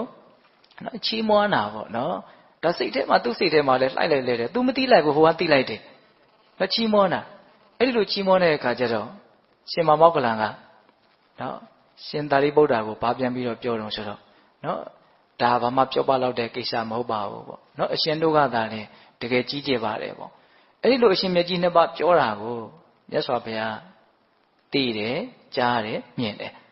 အဲ့ဒီမြင်တဲ့အချိန်မှာမြတ်စွာဘုရားဥဒန်းကျူးတာရှိတယ်အဲ့ဒီဥဒန်းဂါထာလေးရဲ့အဓိပ္ပာယ်ကလည်းပဲအလွန်ကောင်းတယ်ဘာပြောတာတော့ဆိုတော့နော်ကြောက်တောင်ကြီးလို့ခိုင်မာတဲ့စိတ်ရှိတဲ့ဒါရှင်သာရိပုတ္တရာရဲ့စိတ်ကိုရည်ညွှန်းတာနော်ကြောက်တောင်ကြီးလို့ခိုင်မာတဲ့စိတ်ရှိတဲ့မျက်နှိုးဝယ်အာယုန်နဲ့တွေ့လို့လည်းပဲနှစ်သက်မှုဆိုတဲ့မျက်နှိုးမှုဆိုတဲ့သဘောမရှိတဲ့မကျေနပ်ဖွယ်အာယုန်နဲ့တွေ့လို့လည်းပဲဒေါသအမျက်မထွက်တတ်တဲ့ဟုတ်လားဒီလိုအလွန်တည်ငြိမ်အေးချမ်းတဲ့စိတ်ရှိတဲ့ပုဂ္ဂိုလ်အတွက်ဘယ်လိုဒုက္ခမှရှောက်လာကြအကြောင်းမရှိဘူးတဲ့အနှစ်ချုပ်ပြောရလို့ရှိရင်အလွန်တည်ငြိမ်တဲ့စိတ်ရှိတဲ့မျက်နှိုးစရာကောင်းတာနဲ့တွေ့လို့လည်းပဲမျက်နှိုးတတ်တဲ့သဘောမရှိတဲ့မကျေနပ်စရာကောင်းတဲ့အနေအထားနဲ့တွေ့လို့လည်းပဲမကျေနပ်တတ်တဲ့သဘောမရှိတဲ့ဒီစိတ်ရှိတဲ့ပုဂ္ဂိုလ်တွေဒုက္ခဆိုတာရောက်လာကြအကြောင်းမရှိဘူးတဲ့ဘာဒုက္ခမှရောက်စရာအကြောင်းမရှိဘူးအဲ့တကယ်တမ်းဒုက္ခရောက်ရတယ်ဆိုတာကအဲ့ဒီတွေ့တာမျက်နှိုးမှုသို့မဟုတ်မကျေနပ်မှုဒီအစွန်းနှစ်ခုကိုတလဲစီနင်းနေကြလို့ဒါနဲ့ဒုက္ခကရောက်ကြရတာဟုတ်လားအဲ့ဒီဥဒန်းစကားလေးကိုမြတ်စွာဘုရားယူတာဒါအချင်းချင်းချီးမွမ်းကား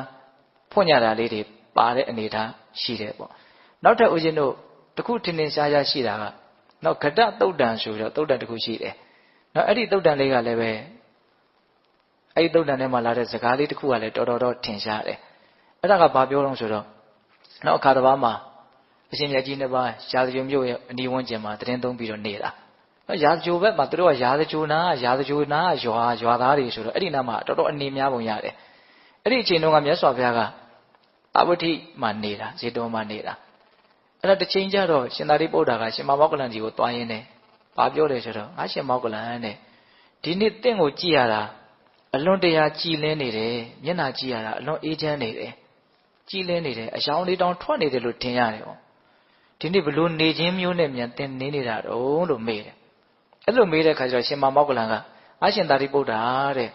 ငါဒီနေ့အလွန်ယုံရင်းကြမ်းထမ်းတဲ့နေခြင်းမျိုးနဲ့နေတာပါတဲ့ဟောနှိမ့်ချရနော်ငါအလွန်ယုံရင်းကြမ်းထမ်းတဲ့နေခြင်းမျိုးနဲ့နေတာပါတဲ့ဒါပေမဲ့တကယ်စင်စစ်တော့ငါဒီနေ့တရားစကားပြောဟောခြင်းတော့ဖြစ်ခဲ့တယ်တဲ့တရားစကားပြောဖြစ်တယ်ဟာဘယ်သူနဲ့ပြောတာတော့ပေါ့ဒီနေ့ဒီမှာဘယ်သူမှလာတာလည်းမတွေ့ပါဘူးငါမြတ်စွာဘုရားနဲ့တရားစကားပြောဖြစ်တယ်တဲ့ဒီနေ့ဘလို့များဖြစ်နိုင်တာလေတဲ့မြတ်စွာဘုရားကတာဝတိမှာနေတာတို့ကအခုရာဇဂိုမှာရှိနေတာအဝေးကြီးဘလို့များစကားပြောတာမြတ်စွာဘုရားပဲတင့်ဒီကိုတကိုးနဲ့ကြွလာသလားဒါမှမဟုတ်သင်္ကာပဲမြတ်စွာဘုရားဒီကိုတကိုးနဲ့ကြွသွားတာလားတဲ့ဘလို့ပြောကြတာလေတဲ့အဲ့ရှင်မောက္ကလန်ကငါရှင်သာရိပုတ္တရာမြတ်စွာဘုရားကလည်းငါစီကိုမလာပါဘူးတဲ့ငါကလည်းမြတ်စွာဘုရားဒီကိုတကိုးနဲ့ကြွသွားတာမရှိပါဘူးတဲ့ဒါပေမဲ့တကယ်စင်သက်တော့မြတ်စွာဘုရားကလည်းငါရဲ့ရုပ်အစင်းတန်တန်ကိုမြင်နိုင်လောက်အောင်ဒိဗ္ဗစကုတ္တစင်ကြယ်တယ်တဲ့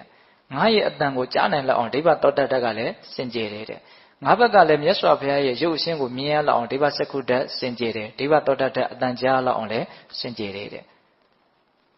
နောက်တပါးအဝေးကြီးနဲ့လှမ်းပြီးတော့ပြောနေကြတာဆိုလိုတာကကိုကလည်းဟိုမသွားဘူးဟိုကလည်းဒီမရောက်ဘူးနော်ဒါပေမဲ့ဘာနဲ့ပြောနေကြတာတော့ဒိဗ္ဗစကုဒိဗ္ဗတောတ္တကိုအသုံးပြုပြီးတော့ပြောကြတာဟုတ်လားအဲ့ဒါမြတ်စွာဘုရားရှင်ကိုရမေကြီးကိုမေးတာရှင်မောက္ကလန်ကမြတ်စွာဘုရားပြင်းထန်တဲ့လုံလဝရိယရှိတယ်လို့ပြင်းထန်တဲ့လုံလဝရိယရှိတယ်လို့ဆိုတာဘယ်လိုလူမျိုးကိုပြောတာတော့ဒါလေးမေးတာမေးတော့မြတ်စွာဘုရားကပြင်းထန်တဲ့လုံလဝရိယရှိတယ်လို့ဆိုတာတဲ့နော်အယိုးကျွင်းခြင်းကျွင်းပါစေဟုတ်လားအကျော်ကျွင်းခြင်းကျွင်းပါစေအရေကျွင်းခြင်းကျွင်းပါစေအသားအသွေးခမ်းခြင်းခမ်းသွားပါစေယောက်ျားတို့ရဲ့လုံလဝရိယနဲ့ကြိုးလားလို့သာရမယ်ဆိုရင်မရမချင်းဒီအလုပ်ကိုဘယ်တော့မှမလျှော့ဘူးဆိုတဲ့ဝရိယမျိုးရှိတာကိုနော်ပြင်းထန်တဲ့လုံလဝရိယရှိတယ်လို့ဆိုတယ်တဲ့အင်္ဂါလေးပါးနဲ့ပြည့်စုံတဲ့ဝရိယပါပဲဒါပေးသလိုကြားဥပါတယ်ဟုတ်လားအယိုးမူလေးကျွင်းပါစေနော်အကျော်မူလေးကျွင်းပါစေအရေမူလေးကျွင်းပါစေအသားအသွေးခန်းချောက်လိုမူလေးခန်းချောက်သွားပါစေကြိုးစားလို့သာရရိုးမှန်ရင်မရမချင်းဒီကြိုးစားမှုကိုဘယ်တော့မှနောက်မဆုတ်ဘူးအဲ့ဒီလိုဝရိယမျိုးရှိတာကိုပါတယ်တော့ထက်တဲ့လုံလဝရိယရှိတယ်လို့အဲ့ဒီလိုမျိုးအမေးအဖြေသူပြုပါတယ်တဲ့အဲ့လိုလေရှင်မောက္ကလန်ကပြောလိုက်ရောနော်ရှင်သာရိပုတ္တရာကဘာပြောတော့အရှင်မောက္ကလန်တဲ့ငါတို့ကတော့နော် မျက်မှောက်တောင်ရဲ့ဘေးမှာဇီးသီးလောက်ရှိတဲ့ကြောက်ခဲလေးချထားတယ်ဆိုရင်ချထားရုံလေးပါပဲတဲ့ဘာမှမပေါ်လွင်မှုမထင်ရှားဘူးပေါ့နော်ဟိမန္တာတောင်ကြီးရဲ့ဘေးမှာဇီးသီးလောက်ရှိတဲ့ကြောက်စိတ်ခဲလေးချထားမယ်ဆိုရင်ပါတယ်ချထားရုံကလေးပါပဲဒီနားမှာကြောက်စိတ်ခဲလေးရှိတယ်လို့ဘယ်သူသိမလို့ဇူမမသိဘူးသူတို့ကတော့အလွန်ပေါ်လွင်ထင်ရှားတယ်ပေါ့တကူကြီးလို့ပြောတာရှင်သာရိပုတ္တရာကရှင်မမောက္ကလံကိုအဲ့လိုပြောတဲ့အခါကျရှင်မမောက္ကလံဘာပြန်မင်းရှိတော့ဆိုအရှင်သာရိပုတ္တရာတဲ့ငါတို့ဟာစားဦးကြီးရဲ့ဘေးမှာချထားတဲ့စားခဲသေးသေးလေးလိုချထားရုံလေးပါတဲ့ဒါရှင်သာရိပုတ္တရာကိုပြန်ပြီးတော့ချီးမွမ်းတာနော်စားဆိုတာကပညာကိုကိုးစားပြုတာနော်စားဆိုတာပညာကိုကိုးစားပြုတာရှင်သာရိပုတ္တရာကိုတမကြီးကစားဦးကြီးပေါ့သူကတော့စားခဲလေးသေးသေးလေးပေါ့ချီးမွမ်းတော့မသိရအောင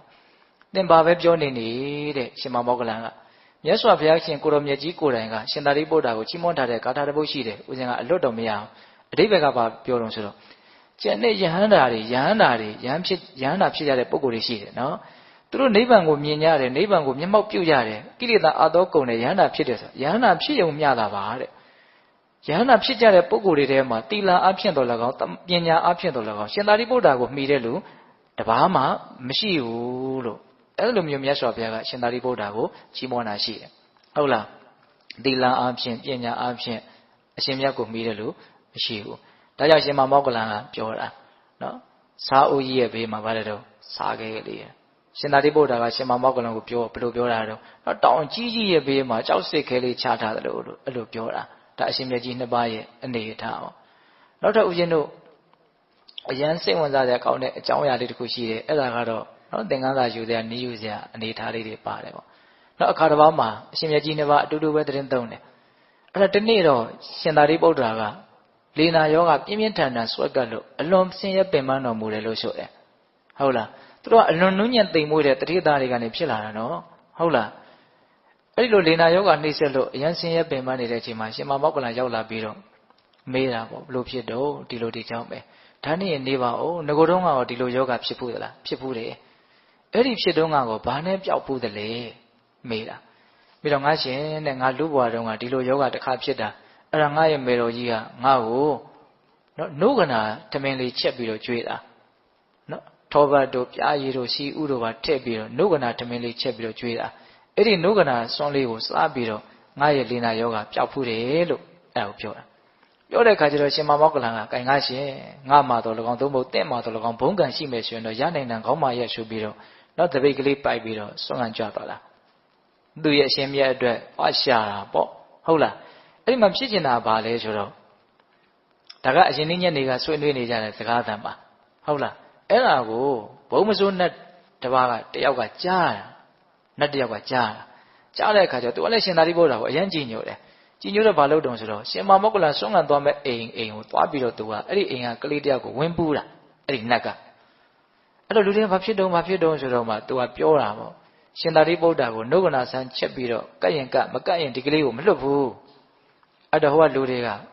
သင်လာပြောမှမဟုတ်ပါဘူးတို့ကအမြဲတမ်းလှူနေတာအရှင်မြတ်ကိုတို့ကိုဒီလိုနှိပ်စက်เสียမလိုပါဘူးဒါပေမဲ့လူတွေကတော့သိသွားပြီရှင်သာရိပုတ္တရာဘာလိုတယ်လဲဆိုတာသိသွားပြီဟုတ်လားနှုတ်ကနာဆန်းလိုတယ်ဆိုတာသိသွားပြီအဲ့ဒါနောက်နေ့မနေ့ကျတော့ရှင်မမောက္ကလံကနောက်တပိတ်ပိုက်ပြီးတော့နော်ရတန်ကောင်းရဲ့ဆိုတာကြွသွားအဲ့ဒီအိမ်ဟိုရောက်တဲ့အခါကျတော့နှုတ်ကနာဆန်းနေလောင်းရောနော်ဘယ်သူကပြောထားတာတော့နတ်ကပြောထားတာနော်ဒါရှင်မမောက္ကလံကစုံစမ်းတာမရှိဘူးဒီတိုင်းပဲဒါပေမဲ့ तू ကဒီမှာမစားဘူးကြောင်းကိုယူသွားမယ်အနေထားပြတော့ရှင်ဘုရားလည်းဒီမှာဖုံးပေးသွားပါပြီးရင်လည်းပဲထပ်ပြီးတော့ထည့်ပေးပါမယ်လှူပါမယ်ဆိုတော့အရှင်ဘုရားကအဲ့ဒီမှာဖုံးပေးပြီးတော့နောက်ထပ်တပိတ်နဲ့အပြည့်ထည့်သွားဟိုရောက်တဲ့အခါကျတော့ရှင်သာရိပုတ္တရာကိုပေးတယ်ပေါ့ဒီနှုတ်ကနာဆွမ်းကိုအဲ့ဒီပေးတဲ့အချိန်မှာနှုတ်ကနာဆွမ်းကိုကြည့်လိုက်တော့နှုတ်ကနာဆွမ်းအရန်ကောင်းတယ်အဲ့လိုအရန်ကောင်းနေတာကိုမြင်ရတာနဲ့အရန်ကောင်းနေတာကိုသိတော့ရှင်သာရိပုတ္တရာကဆင်းချင်းကြည့်လိုက်တယ်တဲ့ဒီဆွမ်းကဘလို့များရလာလဲတိုက်ဆိုင်လိုက်တာအဲ့ဒီမှာနတ်ကဝင်ပူးပြီးတော့ပြောတာကိုသိပါလေရောသိလဲသိရောရှင်သာရိပုတ္တရာဘာပြောတော့ဆိုတော့ဘာမှအသေးသေးရှင်းပြောတာမရှိဘူးနော်ငါရှင်မောက္ကလံနဲ့ဒီဆွမ်းကမစင်ကြယ်ဘူးလို့ပြောလိုက်တယ်ဒီဆွမ်းကမစင်ကြယ်ဘူးမစားတတ်ဘူးအဲ့လိုလည်းပြောလိုက်ရောရှင်မောက္ကလံကလည်းဘာဖြစ်လို့လဲဘာလဲလို့ထပ်ပြီးတော့အတွန့်တက်ပြီးတော့မင်းနေတာမရှိဘူးယုံကြည်မှုအပြည့်ပဲနော်မစင်ကြယ်ဘူးလို့လည်းပြောလိုက်ရောအဲ့ဒီဆွမ်းကိုတပိတ်ကနှက်ခမ်းကနေကန်ပြီးတော့တဏှာသွားပြီးတော့သွန်ပလိုက်တယ်တဲ့ဟာစိတ်ဆိုးလို့သွန်တာမဟုတ်ဘူးနော်အချင်းချင်းဘလောက်ယုံကြည်မှုရှိလဲဆိုတာကိုပြောတ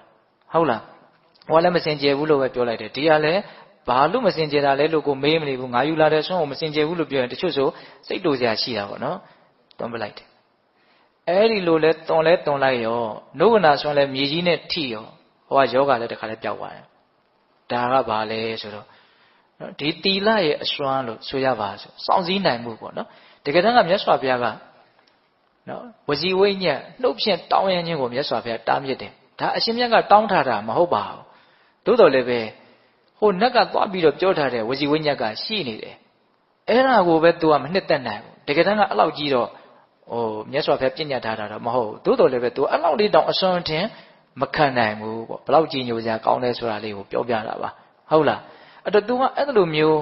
မြတ်စွာဘုရားရဲ့အစွမ်းအမဒီသီလသိက္ခာပုဒ်ကိုအရင်ကြီးလိုက်စားတဲ့အခါကျတော့နော်လိုက်နာတဲ့အခါကျတော့ယောဂလည်းဘာဖြစ်သွားဖြောက်သွားတာပဲတော့ဒီအကြောင်းအရာလေးကိုမှတ်သားကြမရှိဘူးလားရှိရနော်အဲ့ရှင်သာရိပုတ္တရာကိုရမြတ်ကြီးနဲ့ပတ်သက်ပြီးတော့နော်ပြောစရာအကြောင်းတွေကအလွန်တရာမှများပါတယ်အဲ့တော့ဦးဇင်းအခုဆက်ပြီးတော့ပြောဖို့စီစဉ်ထားတာကဘာလဲတော့ရှင်သာရိပုတ္တရာကိုရမြတ်ကြီးပြိဋိဘံဆန်တဲ့အကြောင်းကိုပြောရမယ်နော်အဲ့ဒါကပြောဖို့အတွက်အကြောင်းအရာကနည်းနည်းများတဲ့အတွက်ကြောင့်နော်ရှင်သာရိပုတ္တရာကိုရမြတ်ကြီးဟောခဲ့တဲ့တခြားသောဒေသနာတွေကိုပြောဖို့အခြေမရဘူးလို့ဆိုကြပါစို့ဒီလိုနဲ့အရှင်မြတ်ကြီးနော်နေလာလိုက်တာ44ဝါပေါ့44ဝါမြတ်စွာဘုရားကနော်လာမဲ့ကစုံလပြည့်နေ့မှာမြတ်စွာဘုရားပြိဋိဘံဆန်မယ်အဲ့ဒါရှင်သာရိပုတ္တရာကဘယ်အချိန်မှာပြိဋိဘံဆန်လဲဆိုတော့တစောင်းမုံလပြည့်နေ့မှာပြိဋိဘံဆန်တယ်ဘယ်လောက်กว่าဆိုတော့6လလောက်กว่าမယ်ပေါ့ပြိဋိဘံစောပြီးတော့ဆန်တယ်အက္ခတဝက2ပါးဟာမြတ်စွာဘုရားတို့ထက်အရင်ပြိဋိဘံကိုစောပြီးတော့ပြည်ိုထုံးစံရှိတယ်အဲ့ဒီတုန်းကလည်းရှင်သာရိပုတ္တရာကနော်စဉ်းစားတယ်ပေါ့ရှေးဘုရားတွေမှာတပည့်ညူမြတ်စွာဘုရားတွေကပဲအရင်ပြိဋိဘံဆန်သလားအက္ခတဝကတွေကပဲအရင်ပြိဋိဘံဆန်သလားအက္ခတဝကတွေရဲ့ပြိဋိဘံအရင်ဆန်တယ်ဆိုတော့ तू သိရတယ်တိုက်ဆိုင်တယ်မဲ့သူ့ရဲ့အာယုသင်္ခါရနော်လက်ကျန်အချိန်ပေါ့နော်အဲ့ဒါကို तू စဉ်းစားဆင်ခြင်ကြည့်လိုက်တဲ့အခါမှာ9ရက်ပဲရှိတော့တယ်ဆိုတာကိုတွေ့ရတယ်တဲ့နော်တစောင်းမုံလာပြည့်နေ့မှာပြိဋိဘံဆန်မယ်ဆိုတော့လာပြည့်မတိုင်ခင်9ရက်ဖြစ်မှာပေါ့အဲ့ဒါနဲ့ तू ငါဘယ်မှာပြိဋိဘံဆန်မလို့စဉ်းစားဆင်ခြင်လိုက်တဲ့အခါကျတော့မေတော်ကြီးကိုမျက်စိထဲမှာမြင်လာတယ်မေတော်ရူပတာရိပုံလေးမကြီးကအဲ့ဒီအချိန်မှာအသက်100ကျော်ယုံပဲကျော်ဖို့ပဲရှိတယ်ရှင်သာရိပုတ္တရာမြတ်စွာဘုရားနဲ့အရွယ်မတိမ်မြင့်ပေါ့အသက်80အနေထားရှိတယ်အသက်80ကျော်ရဲ့အမေကအသက်100ကျော်တော့ရှိမှာပေါ့ဟုတ်လားအဲ့တော့ဒီမေတော်ရူပတာရိပုံလေးမကြီးကအဲ့ဒီအချိန်ထိယတနာမြတ်သုံးပါးကိုကြည်ညိုတဲ့အနေထားမရှိသေးဘူးနောက်သာသမီ9ယောက်ရှိတာ9ယောက်လုံးပါဖြစ်နေတော့ယဟန်ဖြစ်ပြီးတော့အကုန်လုံးယဟန်တာဖြစ်နေပြီမေတော်ကြီးခမရမှာတော့နော်တမာဒိဋ္ဌိကိုမဖြစ်သေးဘူးသူဘယ်သူနဲ့နေရတော့ဆိုတော့သမီးကမွေးထားတဲ့နော်မြေးနဲ့နေတာပစ္စည်းကတော့အလွန်ချမ်းသာတယ်ပေါ့အဲ့တော့ရှင်သာရိပုတ္တရာကစဉ်းစားတာဘာစဉ်းစားလဲဆိုတော့တကယ်လို့သာငါကမေတော်ကြီးရဲ့အကျိုးကိုဘာမှဆောင်ရွက်ပြီးတော့မသွားဘူးဆိုရင်ရှင်သာရိပုတ္တရာသူများရဲ့အာကိုးရတာဖြစ်တာပါမေတော်ကြီးရဲ့အာကိုးရတော့မဖြစ်ရှာဘူးလို့ငါ့ကိုနောက်လူတွေကကဲ့ရဲ့ကြလိမ့်မယ်ဒါကြောင့်မလို့ငါမေတော်ကြီးကိုသွားပြီးတော့နော်တရားအတိရအောင်လုပ်ပြီးမှငါရဲ့မွေးဖွားရာတိုက်ခန်းမှာပဲငါပြန်ပြီးတော့ပြိဋိဘံဆံမယ်လို့တခါလဲဆုံးဖြတ်ချက်ချတယ်ဟုတ်လားအဲ့လိုဆုံးဖြတ်ချက်ချပြီးတော့မြတ်စွာဘုရားဒီကိုသူကြွသွားတယ်ဟိုရောက်တဲ့ခါကျတော့မြတ်စွာဘုရားကိုမြတ်စွာဘုရားတပည့်တော်နော်ပြိဋိဘံဆံတော့မယ့်အကြောင်းအာယုသင်္ခါရလွတ်လိုက်ပြီဆိုတဲ့အကြောင်းမြတ်စွာဘုရားကိုလျှောက်တယ်နော်ခွင့်ပြုပါလို့ပြောတာမဟုတ်ပါဘူးမြတ်စွာဘုရားတည်တော်မူပါသူပြိဋိဘံဆံတော့မယ်ဆိုတော့မြတ်စွာဘုရားတည်တော်မူပါအဲ့မြတ်စွာဘုရားဆိုတာကလည်းပဲနော်ပြိဋိဘံဆံဖို့လာပြီးတော့လျှောက်ထားကြတဲ့အရှင်မြတ်တွေကိုပြိဋိဘံမဆံနဲ့အောင်လို့လည်းမပြောဘူးဆံတော့လို့လည်းမပြောဘူးတဲ့ဆံပြိဋိဘံဆံတော့လို့ပြောရင်တေခြင်းကိုချီးမွမ်းရရောက်တယ်တဲ့သူများကဲ့ရဲ့မှာဆိုလို့ပြိဋိဘံမဆံနဲ့အောင်လို့ပြောလို့ရှိရင်လည်းဝရှင်ရဲကိုချီးမွမ်းရရောက်တယ်တဲ့ကင်ခတ်လိုက်ပုံကဟုတ်လာ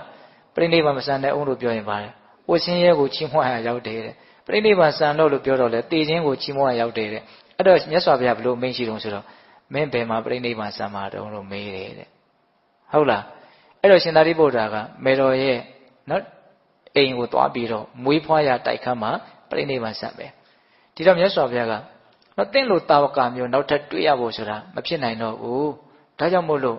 ဒီမှာရှိတဲ့ယဟန်ပိဋကလူပိဋကအလုံးကိုနော်တကူပြာတိဟာပြပြီးတော့တရားဟောသွားအောင်လို့မြတ်စွာဘုရားကမိန့်ရှိတာဟုတ်လားအဲ့လိုမိန့်ရှိတော့မှဦးဇင်းတို့တကူပြတဲ့အခါကိုအကျေတမွေ့မဲ့မှတ်တမ်းတင်ပါတယ်ဒီမှာတော့အချင်းချုပ်ပဲပြောပါမယ်နော်ထန်း90 ထိရောက်အောင်ကောင်းငင်ကိုတက်တယ်ပြီးရင်ပြန်ဆင်းလာပြီးတော့မြတ်စွာဘုရားရဲ့ခြေတော်ကိုဥချတရားဟောနောက်ထန်း9ဆင့်ထန်း2ဆင့်ထိတက်တယ်ပြန်ဆင်းလာတယ်အဲ့ဒါ9ဆင့်လောက်ထိတက်တယ်ဆိုအမြင့်ကြီးပေါ့နော်အဲ့ဒါထက်ရောက်ပြီဆိုတော့နော်ဟိုခေါင်းတော်လေးရေဖော်ပြီးတော့တရားဟောတာရှိတယ်ကိုယ်တစ်ပိုင်းဖော်ပြီးတော့တရားဟောတာရှိတယ်လုံးဝဖြောက်ပြီးတော့တရားဟောတာရှိတယ်တကူအမျိုးမျိုးပြပြီးတော့တရားဟောတာပေါ့ဟုတ်လားအဲ့ဒါပြီးတော့အကုန်လုံးသူ့ရဲ့တပည့်ပေးသက်တွေအကုန်လုံးခြံရံပြီးတော့နော်မေတော်ရှိရာသူ့ရဲ့မွေးဖွားရာနာလကရွာကိုသူကြွားသွားတာသူ့ရဲ့တပည့်တွေအကုန်လုံးခေါ်သွားတာနော်အဲ့တော့သူ့ရဲ့ညီစုံနာပါတယ်နော်စုံနာကိုနော်တမနုတမနဟောတာမနေလို့များသောဖြင့်သူ့ကိုချစ်ဆုံးနဲ့ခေါ်ကြတာရှိတယ်သူ့ရဲ့ညီစုံနာနော်တခါတည်းမှာသူကမြတ်စွာဘုရားကိုလှုပ်ကြွေးတဲ့အနေထားမှာလည်းရှိတယ်အဲ့ဒီစုံနာကိုနောက်ပါခေါ်ပြီးတော့ကြွသွားတာနော်တပည့်တွေကိုအကုန်လုံးရှေ့ယုံပြီးတော့ကြွသွားတော့အကုန်လုံးပေးသက်တွေပါတယ်အကုန်လုံးငိုယိုပြီးတော့လိုက်ကြတာပေါ့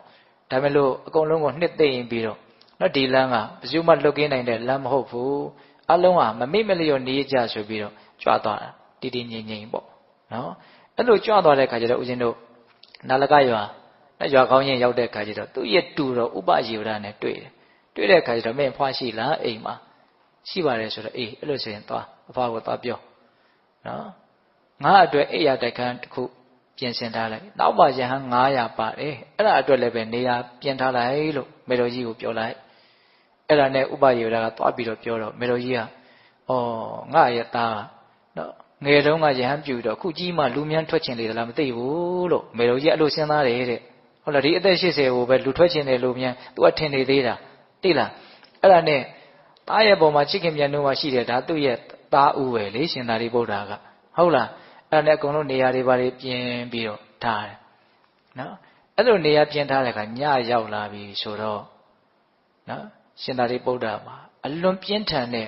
ဝေဒနာဆွဲကပ်တယ်ရဟန်းတွေကိုသူ့နေရာသူသွားဆိုတော့အနားမှာဘယ်သူပဲရှိတော့ဆိုတော့စုံနာတစ်ပါးပဲရှိတယ်သူ့ရဲ့ညီဟုတ်လားအဲ့ဒါသွေးသွန်တဲ့ယောဂါပေါ့နော်တစ်ခွက်ဝင်ထွက်သွားတာနဲ့နောက်တစ်ခွက်ထားခဲ့ရတယ်တခါတည်းရုတ်တရက်ဖြစ်လာတဲ့ယောဂါပေါ့အဲ့ဒါကိုမေတော်ကြီးကကြောက်အလန့်အားနဲ့ပေါ့နော်သူ့ရဲ့တကားတိုက်အဲ့ဒီတကားပေါက်ကိုမှီးပြီးတော့ကြည့်နေဩငါသားဖြစ်ပုံငါမနှစ်သက်လိုက်တာကြည့်နေတယ်ဟုတ်လားအဲ့လိုမရအောင်အဲ့ဒါတညာလုံးဝေဒနာပြင်းပြင်းထန်ထန်ဖြစ်တယ်နော်သွေးသွန်တဲ့ယောဂါဖြစ်တာအဲ့ဒီလိုဖြစ်တဲ့အခါကျတော့ဦးဇင်းတို့ပထမဘယ်သူတွေရောက်လာတော့ဆိုတော့စတုမာရနဲ့မင်းကြီး၄ပါးရောက်လာတယ်နော်အရှင်မြတ်ကြီးဒီလိုဖြစ်တာကိုလူနာပြုစုဖို့ဆိုရောက်လာတာရောက်လာတဲ့အခါကျတော့အရှင်မြတ်ကြီးကသွားကြငါမှလူနာပြုစုမယ်လို့ရှိတယ်ဆိုတော့စတုမာရနဲ့မင်းကြီး၄ပါးပြန်သွားကြတယ်ပေါ့အဲ့ဒီအယောင်အဝါထိန်လင်းစွာနဲ့လာတာကိုဘယ်သူသိတော့ဆိုတော့မေတော်ကြီးသိတယ်ဘယ်သူတွေလာမှလည်းဘယ်သူတွေလဲလို့လည်း तू မသိဘူးဘာတွေလဲလို့လည်း तू မသိဘူးအဲ့ဒါခဏနေတော့တရားမင်းထပ်ပြီးတော့ရောက်လာတယ်ရောက်လာပြီးတော့ဒီလိုဒီကြောင်းပဲလူနာပြုစုဖို့တောင်းပန်တယ်အဲ့တော့ရှင်သာရိပုတ္တရာကပြည့်စုံတယ်သင်တို့နဲ့တွေအတွက်ဒီလူတွေရဲ့အနံ့ဆိုတာလွယ်တာမဟုတ်ပြန်ကြငါမှပြုစုမယ်လို့ရှိတယ်ပြန်သွားပြန်ရောခဏနေတော့ဘယ်သူရောက်လာတော့ဆိုတော့မဟာဗြဟ္မာကြီးရောက်လာတယ်တဲ့အဲ့ဒါလည်းလူနာပြုစုဖို့ပဲရောက်လာတာနော်ရှင်သာရိပုတ္တရာရဲ့နော်လူတွေနဲ့တွေရဲ့ကြည်ညိုမှုဟာဘယ်လောက်ကြီးမားတယ်ဆိုတာကိုပြောပြတာပါဟုတ်လားအဲ့ဒါဗြဟ္မာကြီးကိုလည်းပဲသူ့မှာလူနာပြုစုမယ်လို့ရှိတယ်ဆိုပြန်သွားတာအဲ့ဒီလည်းပြန်သွားပြီလဲဆိုရောမေတော်ကြီးကစံတဝါဝါနဲ့ရောက်လာတယ်နော်အသက်100ကျော်ဆိုတော့ဘယ်တန်တမာမကြီးရှိတော့မလို့ဟုတ်လားအဲ့ဒါနဲ့မေးတယ်နေစမ်းမအိုးငါသားစောတော်တုန်းကရှောက်လာတဲ့လူတွေကဘယ်သူတွေတော့ပထမဦးဆုံးရောက်လာတာဘယ်သူတွေတော့အဲ့လိုမေးတဲ့အခါကျတော့အဲ့ဒါစတုမာရနတ်မင်းကြီး၄ပါးပဲဆိုတော့ဩငါသားကစတုမာရနတ်မင်းကြီး၄ပါးထဲမြင့်မြတ်သလားမေတော်ကြီးကလည်းစတုမာရနတ်မင်းကြီး၄ပါးဆိုတာကနော်သားတော်တို့ရဲ့နော်အရန်ဆောင်လောက်ပဲရှိတာဘာဖြစ်လို့လဲဆိုတော့ဒီစတုမာရနတ်မင်းကြီး၄ပါးဟာမြတ်စွာဘုရားပြိတ္တိနေပြီဆိုတဲ့ကစပြီးတော့တန်လျက်ကင်ပြီးတော့စောင့်ကြရတာအရန်ဆောင်လောက်ပဲရှိတာအဲ့အံ့ဩတော်တယ်သူစိတ်ထဲမှာအဲ့ဒါဆိုလို့ရှိရင်အဲ့ဒါပြီးတော့ပိုးပြီးတော့အယောင်ဝါတောက်ပစွာနဲ့ရောက်လာတဲ့ဒုတိယရောက်လာတဲ့ຢာကဘာလဲပေါ့အဲ့ဒါတရားမင်းပဲဆိုတော့ငါသားကတရားမင်းထက်လည်းပဲမြင့်မြတ်သလားမေတော်ကြီးကလည်းတရားမင်းဆိုတာကနော်သားတော်တို့ရဲ့ဗန္နာခိုင်လောက်ပဲရှိတာတပိတ်သင်္ကန်းကိုင်တဲ့လူလောက်ပဲရှိတာမြတ်စွာဘုရားသင်္ကတ္တနဂုပြည်ကနေပြီးတော့တာဝရိန္ဒနတ်ပြည်ကနေဆင်းပြီးတော့သင်္ကတ္တနဂုပြည်ဆင်းလာတဲ့အခါမှာနော်တရားမင်းကတပိတ်သင်္ကန်းကိုင်ပြီးတော့ဘာလို့လိုက်လာတာရှိတယ်ဒါကြောင့်ဗန္နာဒိန်းလောက်ပဲဗန္နာခိုင်လောက်ပဲရှိတာအံ့ဩတယ်စိတ်ထဲမှာဒါနဲ့နောက်ဆုံးရောက်လာတဲ့အယောင်အဝါအတောက်ပဆုံးနဲ့ရောက်လာတာကဘယ်သူတော့ အဲ့ဒါကမေတော်ကြီးတို့ဖျားဆိုပြီးတော့ကိုယ်ွယ်နေတဲ့မဟာဗြဟ္မာကြီးပဲဟာအဲ့ဒီကျမှသူတော်တော်ကိုအံ့ဩသွားတယ်ငါသားကနေပါဦးမဟာဗြဟ္မာကြီးတဲ့လေမြတ်တလားအဲ့တော့မေတော်ကြီးနဲ့နော်ဒီမဟာဗြဟ္မာကြီးတယောက်မပြောနဲ့နော်ဗြဟ္မာမင်း၄ဦးကသားတော်တို့နော်မြတ်စွာဘုရားမွေးကသာနော်ရွှေစာကြီးကွန်ရက်နဲ့သူတို့ခံကြရတာအဲ့လိုမျိုးပြောလိုက်တဲ့ခါတော့သူ့ရဲ့စိတ်ထဲမှာအော်ကြည်စမ်းပါအော်ငါသားရဲ့အစွမ်းတတ္တိတောင်ဒီလောက်ရှိနေတယ်ဆိုရင်သူ့ရဲ့ဆရာမြတ်စွာဘုရားရဲ့အစွမ်းတတ္တိတကူအာတိတင်တွေကဘယ်လောက်များရှိလိမ့်မလို့အဲ့ဒါကိုသူစဉ်းစားရင်းနဲ့စိတ်ထဲမှာပီတိဖြစ်တယ်ပေါ့အော်မှုနဲ့ပီတိတွေဖြစ်တယ်အဲ့ဒီပီတိဖြစ်နေတာကိုရှင်သာရိပုတ္တရာကသိတယ်အော်ဒီအချိန်ကငါရဲ့မေတော်ကြီးကိုတရားဟောရမယ့်အချိန်ပဲနော်စိတ်ကောင်းနေဖြစ်နေတဲ့အချိန်ကလေးကိုဖမ်းပြီးတော့တရားဟောမှာနော်အဲ့ဒါနဲ့မြတ်စွာဘုရားရဲ့ဂုဏ်တော်ကျေးဇူးတော်တွေကိုစီတန်းပြီးတော့ရှင်သာရိပုတ္တရာကိုရမကြီးကဟောပြတာနော်မြတ်စွာဘုရားဆိုတာဘယ်လိုဆိုတာကိုပြောပြတော့စောတော်တုန်းကလက်တွေ့မျက်တွေ့မြင်ထားတဲ့အနေအထားကအလွန်အားကြီးတဲ့တရားတရားကိုဖြစ်စေမယ်လို့အရင်ထင်တယ်ဟုတ်တယ်မဟုတ်လားမြင်ရတာနဲ့မမြင်ရတာတူမလားအတူနော်မြင်လိုက်ရတယ်သူဟုတ်လားအဲ့သူ့ရဲ့ယုံကြည်မှုကဘယ်လောက်ရှိနေမလဲဆိုတာပေတရုခံမှန်းကြည့်ပေါ့နော်အဲ့ဒါကိုသူ့ရဲ့သားတော်ကလည်းပြောပြနေတာဆိုတော့ဘာဖြစ်တော့သူ့ရဲ့ဉာဏ်တွေထက်မြက်လာပြီးတော့သောတပတ္တိမဉ္ဇဉ်ပူဉ္ဇဉ်ကိုရတယ်သောတာပန်ဖြစ်သွားတယ်ပေါ့အဲ့ဒီလိုသောတာပန်လည်းဖြစ်ပြီးဆိုတော့ရှင်သာရိပုတ္တရာကိုင်မေတော်ကြီးအတွက်ဒီလောက်ဆိုလို့ရှိရင်ပြည့်စုံပြီသူတွေးမိတယ်အဲ့ဒါနဲ့မေတော်ကြီးကိုသွားတော့လို့လွှတ်လိုက်တယ်အဲ့ဒါမေတော်ကြီးလည်းသွားတော့ဆိုတော့သွားရတာပေါ့အဲ့တော့စုံနာကိုမေးတယ်ချစ်သားစုံနာနော်သူ့ရဲ့ညီတော်ကိုဘယ်ချိန်ရှိပြီတော့အာယုံချင်းလို့အလင်းရောက်တော့မယ်အေးအဲ့ဒါလို့ဆိုလို့ရှိရင်ငါရဲ့တပည့်ယဟန်900ကိုခေါ်လိုက်ပါယဟန်900အကုန်လုံးခေါ်လိုက်တယ်ရောက်လာပြီလဲဆိုရောအဲ့ဒါရှင်သာရိပုတ္တရာကအဲ့ဒီယဟန်တော်900ကိုငါရှင်တို့တဲ့ငါရှင်တို့ရဲ့အပေါ်မှာငါဟာကာယကံမှုဝစီကံမှုမနောကံမှုနဲ့တကယ်လို့တော့အပြစ်များရှိမယ်ဆိုလို့ရှိရင်အလုံးခွင့်လွှတ်ကြတောင်းပန်တာအဲ့တော့မရှိပါဘူးရှင်ဘုရားရဲ့ပုံမှာသာလဲတပည့်တို့ရဲ့အပြစ်တွေသာလဲရှိမယ်ဆိုရင်ရှိနိုင်ပါတယ်အရှင်ဘုရားတို့ကသာလဲခွင့်ပြုကြပါခွင့်လွှတ်ကြပါအဲ့ဒါလေးလည်းအကုန်လုံးယဟန်တာတွေပဲအဲ့လိုအကုန်လုံးအကြည်လေတောင်းပန်ပြီးပြီဆိုတော့မှတော့ရှင်သာရိပုတ္တရာဘာလို့တော့အိယာညောင်ဆောင်မှာလျောင်းဆဲရင်းနဲ့သင်္ကန်းကြီးကိုမျက်နှာတော်ကိုဖုံးအုပ်လိုက်တယ်နော်ဖုံးအုပ်ပြီးတော့မြတ်စွာဘုရားပြိဋိဘံစံတုံးကလိုပဲနော်ဇန်သမပတ်တွေကိုအစအနေအဆုံးကနေအစအနုလုံပတိလုံဝင်စားတယ်ပြီးတော့ပထမဇန်ကနေစပြီးတော့ဝင်စားဒုတိယဇန်တတိယဇန်သတုဋ္ဌဇန်အဲ့ဒီသတုဋ္ဌဇန်ရဲ့အဆုံးမှာနော်အနုပါတိတေတခန္ဓာအကျွင်းကြံမရှိဒုက္ခဇတ်ချုပ်ငြိမ်းရာနိဗ္ဗာန်ကိုဝန်ဆံတော်မူတယ်ဆိုတာပြိဋိဘံစံသွားတော့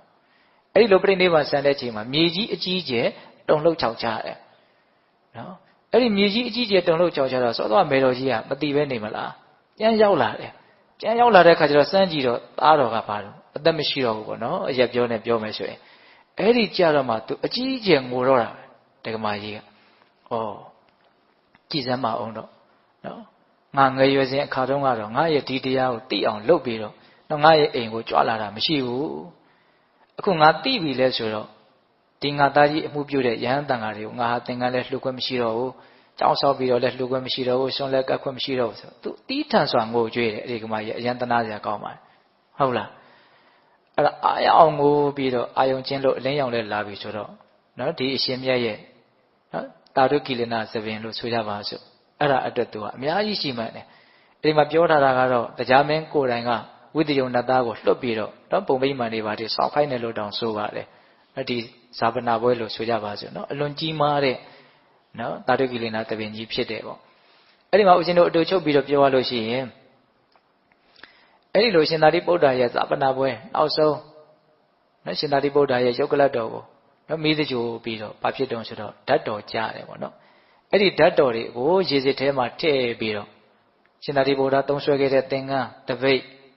်အဲ့ဒါတွေကိုဘယ်သူယူလာလဲဆိုတော့ရှင်စုံနာကယူလာတယ်ယူလာပြီးတော့သူမြတ်စွာဘုရားရှိရာကိုကြွလာတယ်မြတ်စွာဘုရားကအဲ့ဒီအချိန်မှာဘယ်မှာရှိနေမလဲမြတ်စွာဘုရားရှိရာကိုသူကြွလာတယ်ကြွလာပြီးတော့မြတ်စွာဘုရားတွေကိုသူတယောက်တစ်ပါးတည်းမဝင်မရဲဖြစ်တယ်မဝင်ရဲဘူးဒါနဲ့မစုခေါ်ပြီးတော့ဝင်မတော်ဆိုတော့ရှင်သာရိပုတ္တရာနဲ့အလွန်မှယဉ်နီးတဲ့ကျွမ်းဝင်တဲ့ရှင်အာနန္ဒာရှင်အာနန္ဒာကရှင်သာရိပုတ္တရာကိုအလွန်ကြီးညိုတာ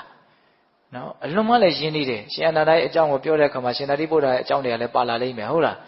းအဲ့ဒါနဲ့ငါရှင်အာနန္ဒာဒီကိုဝင်ပြီးတော့ရှင်အာနန္ဒာနဲ့အတူတူကမြတ်စွာဘုရားကြီးကိုသွားမယ်အရှင်အာနန္ဒာကြီးကိုဝင်တယ်ရှင်အာနန္ဒာကလည်းမျှော်လင့်ထားပြီးသားရှင်သာရိပုတ္တရာပြိဋိဘံစံဖို့ကြွားသွားပြီဆိုတော့လည်းသိတယ် ချင်းပရိနိဗ္ဗာန်ဆံမယ်ဆိုတာလည်းသိတယ်ဒါပေမဲ့တကယ်ကြွလာပြီးတော့ဟိုကဓာတ်တော်တွေလည်းပြလိုက်ပြီလဲဆိုတော့ तू ဘလို့မှမဖြေနိုင်ဘူးရှင်အနန္ဒာကအဲ့ဒီချိန်မှာရှင်အနန္ဒာကသောတာပန်ပဲရှိသေးတာအိုးဟုတ်လားဒါနဲ့ကရှင်စုံနာကဲအဲ့လိုဆိုလို့ရှင်တို့မြတ်စွာဘုရားကိုရှောက်ဖို့အတွက်စကားလက်ဆောင်ရပြီမြတ်စွာဘုရားကြီးကိုသွားရမယ်ဆိုပြီးတော့အဲ့ဒီရှင်သာရိပုတ္တရာရဲ့တပိတ်သင်္ကန်းဓာတ်တော်တွေယူပြီးတော့မြတ်စွာဘုရားကြီးကြွတယ်ဟိုရောက်တော့အကျိုးအကြောင်းလျှောက်တော့မြတ်စွာဘုရားကယံပိသက်တွေအားလုံးစုဝေးပြီးတော့ရှင်သာရိပုတ္တရာရဲ့ဂုဏ်ကျေးဇူးတွေကိုအများကြီးပြောပြတယ်အများကြီးရွတ်ဆိုပြီးတော့ဟောတာနော်အဲ့ဒီတည်းကဥစဉ်ဂါထာတစ်ပုဒ်မှတ်မိနေတာလေးတစ်ခုပေါ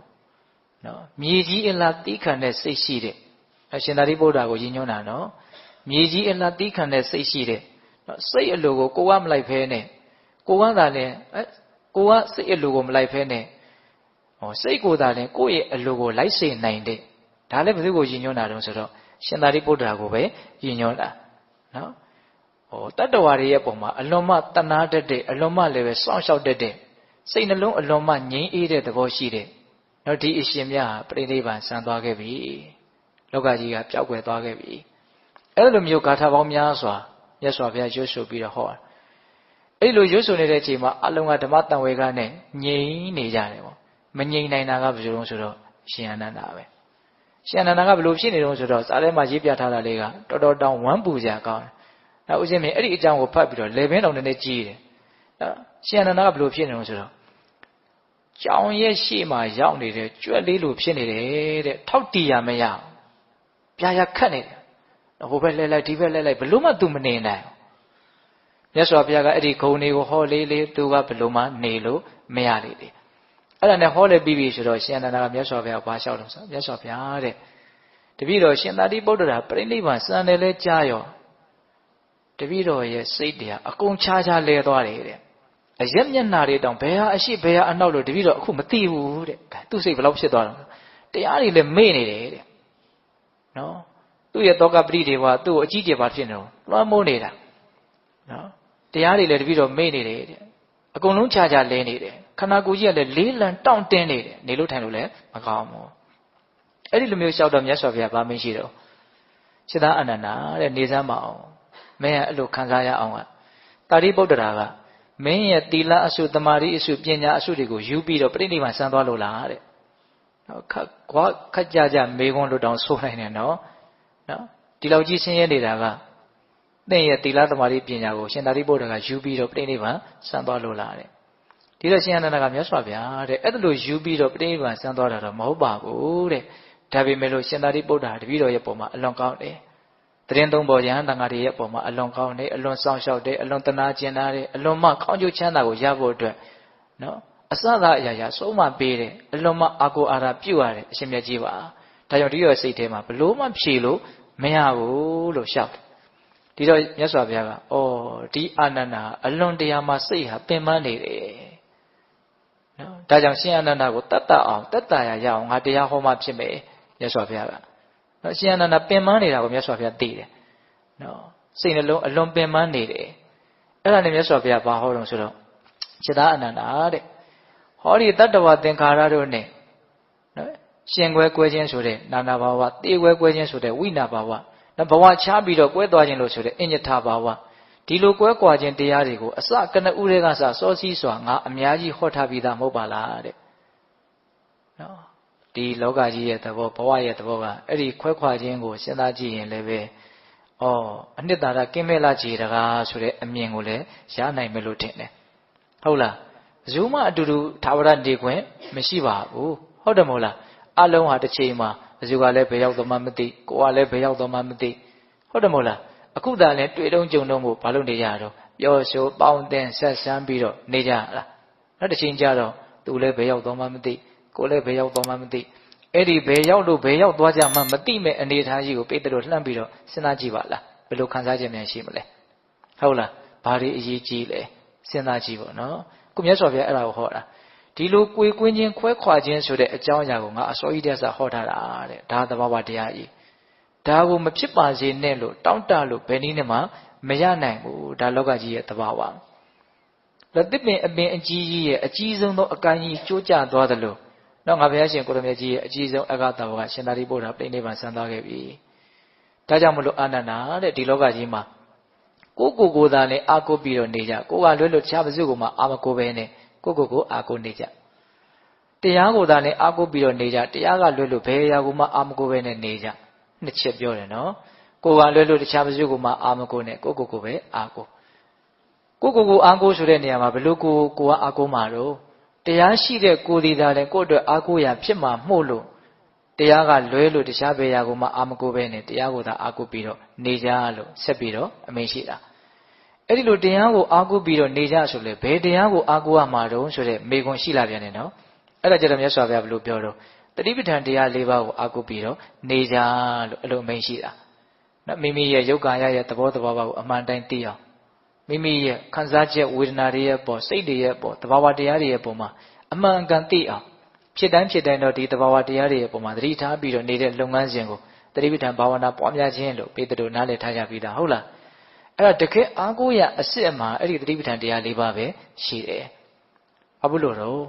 တတိပဋ္ဌာန်တရား၄ပါးကိုပွားများမယ်ဆိုလို့ရှိရင်ဘဝခန္ဓာရဲ့အကြောင်းကိုမှန်မှန်ကန်ကန်သိမြင်နားလည်ခြင်းဆိုတဲ့ဉာဏ်ပညာမရနိုင်ဘူးလားနားလည်ရင်နားလည်သလောက်ပျက်စီးမှုနဲ့ကြုံလာတဲ့အခါမှာလက်ခံနိုင်မှုစွမ်းရည်မရှိနိုင်မေဘူးလားရှိမယ်နော်လက်ခံနိုင်ရင်လက်ခံနိုင်သလောက်ခံနိုင်ရရှိမယ်တည်တည်ငြိမ်ငြိမ်ဖြစ်မယ်ဟုတ်တယ်မို့လားခုဒီကရမတို့ဦးဇင်းတို့တွေကအခုချိန်မှာတည်တည်ငြိမ်ငြိမ်နေနိုင်တယ်ဆိုတာက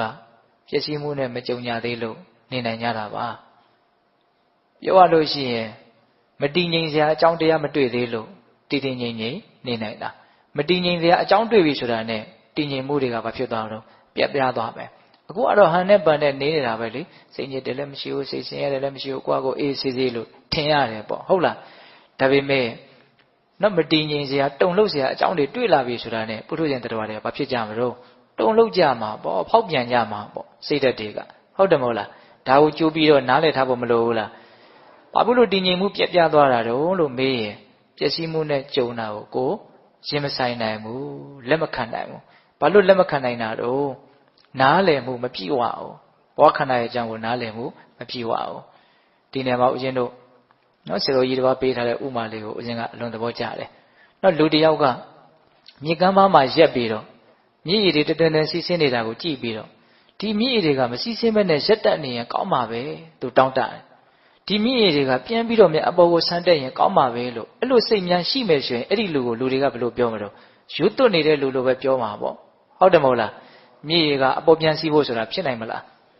အပေါ်ပြန်စီးဖို့နေသာရက်တန့်ဖို့ဆိုတာတောင်ဖြစ်နိုင်မလားမဖြစ်နိုင်ဘူးနော်အဲ့ဒီလိုမျိုးမြည်ရည်ကိုရက်တန့်စေခြင်းနဲ့အပေါ်ပြန်ဆန်းတက်စေခြင်းနဲ့စိတ်ရှိတဲ့လူကိုတော့ရွတ်သွတ်တဲ့လူလိုအလွယ်တကူမှတ်ချက်ပေးကြမယ်ပေါ့အဲ့လိုဆိုရင်တော့တရားမတို့အရှင်တို့ပုထုဇဉ်တွေကအလုံးရွတ်သွတ်တဲ့လူတွေလိုပဲပြောရမယ်ဘာဖြစ်လို့တော့ဒီခန္ဓာကိုယ်ကြီးဟာလည်းပဲဒီဘဝဟာလည်းပဲအဲ့ဒီမြင်များစီးဆင်းနေသလိုစီးဆင်းနေတာရက်တန့်နေတာမဟုတ်ဘူးနော်ဘယ်စီကိုစီးဆင်းနေတာတော့ပျက်စီးမှုတွေကိုဥတည်ပြီးတော့စီးဆင်းနေတာတဖြည်းဖြည်းနဲ့အိုမင်းဟောင်းနွမ်းလာလိမ့်မယ်တဖြည်းဖြည်းနဲ့နာကျင်ကြိုက်ခဲမှုအစင်မပြေမှုယောဂဝေဒနာတွေများလာလိမ့်မယ်ဟုတ်တယ်မဟုတ်လားအဲ့ဒီလိုများလို့မကများလာပြီဆိုရင်ဘာဖြစ်သွားလဲပျက်စီးသွားမယ်ဒါသူ့လမ်းစဉ်ပဲငါမြင်များစီးဆင်းနေတယ်လို့ခန္ဓာကိုယ်ဟာလည်းပျက်စီးခြင်းစီကိုပျက်စီးရင်းနဲ့ဘာဖြစ်နေတော့စီးဆင်းနေတာဒါသူ့တဘာဝအဲ့ဒါကိုယ်ကပျက်စီးမှုကြုံလာတဲ့အခါမှာမြည်ရည်ကိုရက်တန့်စေခြင်းလိုမျိုးမြည်ရည်ကိုဆံပြီးတော့ပြန်တက်စေခြင်းလိုမျိုးနော်ကောင်းမွန်တဲ့အနေထားလေးမှာလူတွေဟာရက်တန့်ပြီးတော့နေခြင်းတယ်ဖြစ်နိုင်မလားမဖြစ်နိုင်ဘူးနာလိမ့်မယ်ကျင်လိမ့်မယ်ကြိုက်လိမ့်မယ်ခဲလိမ့်မယ်ယောဂဝဒနာကိုရင်ဆိုင်ရလိမ့်မယ်ဟုတ်တယ်မဟုတ်လားပြန်ပြီးတော့မြည်ရည်ကိုဆံတက်စေခြင်းလိုမျိုးတရားဓမ္မတို့ဦးဇင်းတို့တွေဟာအခြေအနေကောင်းလေးတွေကိုပြန်ပြီးတော့တောင်းတလိမ့်မယ်အဲ့ဒီအချိန်မှာမပျက်စီးမှုကြုံလာတဲ့အချိန်မှာဒါပါလေလို့မေးရင်ရှုသွမှုပဲခန္ဓာကြီးကသူ့ဖြစ်စဉ်သူသွားနေတာသူပြနေတာကိုကိုကဘာဖြစ်နေအောင်တက်နားမလဲနိုင်မှုနဲ့မရစကောင်းတဲ့အရာတွေကိုဘာလုပ်နေတာတော့တောင်းတနေတာဟုတ်တယ်မဟုတ်လားမရနိုင်တဲ့အရာကိုဘာဖြစ်နေတယ်တောင်းတနေတာနော်အဲ့ဒါကြောင့်စိတ်ဆင်းရဲရတာဒါကြောင့်ပေးတဲ့ပေါင်းသူတော်ကောင်းတို့နော်အခက်အခဲနဲ့တွေ့လာတဲ့အခါမှာနော်အခက်အခဲကအခက်အခဲလားအခက်အခဲကိုရင်မဆိုင်တဲ့နာကအခက်အခဲလားဆိုတာလေးကိုတော့စဉ်းစားစီခြင်းတယ်ဟုတ်လားခန္ဓာကိုယ်ကြီးကတော့သူသွားနေကြလမ်းစဉ်ကိုတပြားသားမှမလျှော်ဘဲနဲ့သွားလိမ့်မယ်ဗျအဲ့ဒါကိုကဘာလုပ်ဖို့လိုတော့နားလည်ပေးဖို့လိုတယ်နားလည်တာကိုဘာလို့ခေါ်မလို့ပညာလို့ခေါ်မယ်နော်အဲ့ဒီခန္ဓာရဲ့အကြောင်းကိုနားလည်မှုဆိုတဲ့ပညာကလွယ်လွယ်လေးရမလို့ထင်သလားမရပါဘူးဒီတိုင်းနေလို့မရအောင်ဒလဇက်သူ့ရဲ့အကြောင်းကိုသိကျင်ရင်တော့သူ့ရဲ့ပုံမှာဒလဇက်တတိထားမှသာလေသူ့အကြောင်းကိုကောင်းကောင်းသိနိုင်မယ် ဒါကြောင့်သတိပဋ္ဌာန်တရားပွားများတယ်ဆိုတာဘာလို့တာတုံးလို့မေးရင်ဒီဘဝခန္ဓာရဲ့အကြောင်းကိုမှန်မှန်ကန်ကန်သိအောင်နားလည်အောင်ကြိုးစားရတာဒါကြီးကဒီလိုဖြစ်တဲ့သဘောကြီးပဲလို့သိမယ်တကယ်သိမယ်ဆိုရင်ဖြစ်လာတဲ့အချိန်မှာသူဘာဖြစ်မလို့ဘာမှဖြစ်စရာအကြောင်းမရှိဘူးခုဒကာဓမ္မတို့ဦးဇင်းတို့တွေကခန္ဓာကြီးရဲ့အကြောင်းကိုနော်သူ့ရဲ့ဖြစ်စဉ်ကိုတကယ်သိအောင်ဘာမှလှုပ်ထားတာမရှိဘူးအဲ့တော့သူဖြစ်လာပြီလဲဆိုရောဘလို့တွေဖြစ်ကုန်တော့အထိတ်တလန့်နဲ့အံ့ဩမှုတွေနဲ့ဖြစ်မှဖြစ်ရလေခြင်းဆိုတာတွေနဲ့စိတ်တွေကဘာဖြစ်ကုန်ပြီတော့တုံ့လှုပ်ခြောက်ခြားကုန်ပြီနော်မြည်ရည်ကိုရက်တန့်စေခြင်းတလို့မျိုးမြည်ရည်ကိုပြန်ပြီးတော့ဆန်တက်စေခြင်းတလို့မျိုးဒီခန္ဓာကြီးကသူ့လမ်းစဉ်သူသွားတာကိုပဲကိုကဘာဖြစ်နေဝင်ဆွတ်နေပြီပေါ့နော်ကောင်းတဲ့အနေထားလေးမှာရက်နေခြင်းနဲ့မကောင်းတဲ့ဘက်ကိုစီးမသွားစေခြင်းကိုပြန်ပြီးတော့ဆန်တက်စေခြင်းနေတယ်ဖြစ်နိုင်မလားမဖြစ်နိုင်ဘူးမဖြစ်နိုင်တာကိုဖြစ်ချင်တဲ့စိတ်တွေကြောင့်အဲ့ဒီချိန်မှာအကြီးအကျယ်ဘာလို့အောင်တော့တုံ့လှုပ်ခြောက်ခြားနေပဲမဖြစ်နိုင်တာကြီးကိုဖြစ်ချင်တယ်မဖြစ်နိုင်တာကြီးကိုဖြစ်ချင်တဲ့အတွက်ကြောင့်ဖြစ်လဲဖြစ်မှာမဟုတ်ဘူးအဲ့တော့ဖြစ်ချင်တာကြီးမဖြစ်ရတဲ့အတွက်ကြောင့်လည်းပဲစိတ်နှလုံးကအကြီးအကျယ်ဘာဖြစ်မလို့ပယ်မလိမ့်မယ်ဟုတ်လားဒါကြောင့်ပေးတဲ့ပေါင်းတော်ကောင်းတို့အခုအခြေအနေတွေကစပြီးတော့နော်ဒီခန္ဓာကြီးဟာဘလို့ဖြစ်လာမလဲဆိုတာကိုအသေးချာသိအောင်ကြိုးစားပြီးတော့ဖြစ်လာတဲ့အချိန်မှာနော်နားလည်မှုတွေပြည့်ဝနေအောင်ကြိုးစားထားကြဖို့မလိုဘူးလားဒါကဦးဇင်းတို့ကအလွန်အပေါ်ရန်ဆန်တဲ့စကားလုံးလေးတွေနဲ့ပြောတာပါဟုတ်လားနောက်တစ်ချိန်ကျရင်ဒီပြဿနာဒီအခက်အခဲကရင်ဆိုင်ရမှာနော်တခါကြီးမကြီးများနော်အဲ့ဒီကျတော့သူပြည်လေတော့ပါလိမ့်မယ်ကွာလို့ခပ်ပေါ့ပေါ့တော့မလုံးနဲ့နော်သူကဘယ်မှမပြေလဲဘူးငါသူကတော့ဘယ်မှမပြေလဲဘူးပြီးရတော့ပြီးသွားမှာပါပဲနော်ပြီးရတော့ပြီးသွားမှာပါပဲအစဉ်ပြေပြေနဲ့ပြီးမလားအစဉ်မပြေပဲပြီးမလားဆိုတာပဲစဉ်းစားကြရမှာဟုတ်တယ်မို့လားအေးဒါကြောင့်ဦးဇင်းတို့ပေးတဲ့ပုံတော့မြတ်စွာဘုရားဦးဟောပြီနော်တဘာဝတရားတွေအကုန်လုံးဟာအကုန်လုံးကွဲကွာသွားကြရလိမ့်မယ်အကုန်လုံးခွဲခွာသွားရလိမ့်မယ်တယောက်ကိုတယောက်တရားဓမ္မတို့ဦးဇင်းတို့တွေဟာဖက်တွယ်ပြီးတော့အပြုတ်ပြီးတော့နေကြတဲ့အပိုင်းတွေအများကြီးမရှိဘူးလားရှိရနော်ကိုမိသားစုအချင်းချင်းဆိုရင်အရန်ကြီးကိုဘဝတစ်ခုအနေနဲ့လှုပ်ပြီးတော့တောင်းဘာလုပ်ထားတာတော့ဖက်တွယ်ထားကြတာနော်အမြဲတမ်းတူတူနေခွင့်ရှိမလားမရှိဘူးကိုတဲကိုဟာတဲကတစုံတယောက်ကိုဘဝတဲကခွဲထွက်သွားမယ်ဆိုရင်လူတွေဟာဘလို့ဖြစ်မလို့တော့ငရံပြလို့တကယ်ကိုအကြီးအကျယ်တုံ့လို့ခြောက်ကြရမယ်ကိုတဲကတယောက်ယောက်စိတ်ကူးလေးနဲ့ထွက်သွားကြည့်ပေါ့နော်ဘလို့နေမလို့အကြီးကျယ်တုံ့လို့ခြောက်ကြမယ်အဲ့လိုဆိုရင်ကိုတဲကတယောက်ထွက်သွားတာတောင်တုံလို့ခြောက်ကြမယ်ဆိုရင်ကိုဟာတဲကအကုန်ထားခဲ့ပြီးတော့ကိုကထွက်သွားရမယ်ဆိုရင်ဘလို့နေမလို့ပိုးပြီးတော့တုံလို့ခြောက်ကြရမယ်ပေါ့ဘယ်ဟာကပို့ပြီးတော့မသက်မသာဖြစ်မလဲဆိုတာစဉ်းစားနော်ကိုတဲကိုဟာတဲကတယောက်လောက်ထွက်သွားမယ်မပြောကမဆိုကနော်ကြက်တိမရှိမင်္ဂလာမရှိပြောတာမဟုတ်ဘူးနော်မဖြစ်နိုင်ဘူးလို့လည်းဘယ်သူမှအမှားတော့မခံနိုင်ဘူးဟုတ်တယ်မို့လားအဲ့ဒီလိုကိုတဲကတယောက်ထွက်သွားမယ်ဆိုရင်ဘလို့နေမလို့ကြားတော့မကြားခြင်းဘူးနော်အဲ့ဒီအတန်ကိုအရန်ကြောက်တယ်အရန်လန့်တယ်ဟုတ်လားအဲ့ဒါကိုတောင်ကြောက်တယ်လန့်တယ်ဆိုရင်ကိုတဲကကိုထွက်သွားရမယ်ဆိုရင်တော့ဘလို့နေမလို့ပိုးပြီးတော့မစင်သားရဲတရားဖြစ်တယ်ပေါ့ကောင်းတဲ့အဖြေကတော့မရှိဘူးနော်ဟုတ်လားကောင်းတဲ့အဖြေကဘာလဲကောင်းတဲ့အဖြေကတော့မရှိဘူးဒါပေမဲ့အဲ့ဒီဟာကိုကနားလည်မှုအပြည့်နဲ့ရင်ဆိုင်နိုင်အောင်လုပ်မယ်ဆိုရင်တော့မကောင်းနိုင်ဘူးလားကောင်းနိုင်တယ်ဒါကြောင့်ပေးသက်ပေါင်းတော့စောစောကဆိုမနေ့တုန်းကသွေးကင်ဆာဖြစ်နေတဲ့တခါကြီးတယောက်စီကိုရောက်တယ်အကြောင်းအတွက်လှူထားတာလေးနောက်ရည်သက်ချခြင်းပါတယ်ဆိုတော့သွားပေးတာပေါ့လေဘိုးရှိဆေးရုံကိုရောက်တယ်ရသော်ဘုရားကအခက်အခဲတွေမရှိအောင်လုပ်လို့မပြောဘူးလို့အခက်အခဲဆိုတာကဘဝကိုကအခက်အခဲကြီးပဲလို့ဟုတ်လားအခက်အခဲကိုရင်ဆိုင်နေတဲ့စွမ်းရည်ရှိအောင်လုပ်လို့ပဲမြတ်စွာဘုရားဟောတာလို့ဒါပေမဲ့ခက်တာကလူတွေကအခက်အခဲမရှိအောင်ပဲလုပ်ချင်နေတာအခက်အခဲကမရှိဘဲနေမလားဒီခန္ဓာကိုယ်ကြီးရထားတာကိုကအခက်အခဲကြီးရထားတာလို့မဆိုနိုင်ဘူးလားအခုကိုကဒီတိုင်းလေးနေသားထိုင်သားရှိနေရဆိုတာကတရားတွေကအကုန်လုံးညီညွတ်မျှတနေလို့ကိုကနေသားထိုင်သားရှိနေတာညီညွတ်မျှတမှုကအချိန်အတိုင်းစမရှိရမှာလားဘယ်ဟုတ်မတော့အတိုင်းတာတစ်ခုပဲရမယ်ပြီးရင်မညီညွတ်မှုမမျှတမှုဆိုတာကတစ်ချိန်မို့တစ်ချိန်ရှောက်လာလိမ့်မယ်ဖြစ်လာလိမ့်မယ်အဲ့ဒီအချိန်ကျရင်ဘလို့ဖြစ်မလို့အခက်အခဲကြီးဆိုတာ तू ပြလိမ့်မယ်ဟုတ်လားအဲ့တော့ကိုရင်ဆိုင်နေတဲ့စွမ်းအားဘယ်လောက်ရှိမလဲမရှိဘူးလဲဆိုတာကအဲ့ဒီအချိန်မှာကိုယ့်အတွက်အရှိပါတဲ့မေခွန်းဖြစ်လာမယ်ပေါ့ဒါကိုကြိုတင်နားလည်ပြီးတော့စစ်မှန်တဲ့အားကိုးရာကိုရအောင်ရှာဖို့မလိုဘူးလားလိုတယ်နော်ဒါကြောင့်အခုရှင်အနန္ဒကိုမြတ်စွာဘုရားဟောတာဘယ်သူမှအာမကိုဘူးကိုအားကိုးမယ်ဆိုတဲ့စိတ်နဲ့နေကိုအားကိုးမယ်ဆိုတော့လည်းပဲဘယ်ရာကိုအားကိုးမှာတော့သူတော်ကောင်းတရားကိုသိထားတဲ့ကိုကသာလည်းကိုယ့်အတွက်အားကိုးရဖြစ်မှာနော်နောက်ဘာသာလောက်အားနေထားတဲ့ခပ်ပေါ့ပေါ့နေထားတဲ့ကိုကတော့ကိုယ့်အတွက်အားကိုးရမဟုတ်ပါဘူးဟုတ်လားအဲ့တော့တရားရှိမှသာလည်းအားကိုးရရှိမယ်အဲ့တော့ဘယ်တရားလဲဆိုတော့ဗာဆက်ပြောတော့တတိပဋ္ဌာန်တရားလို့ပြောတယ်နော်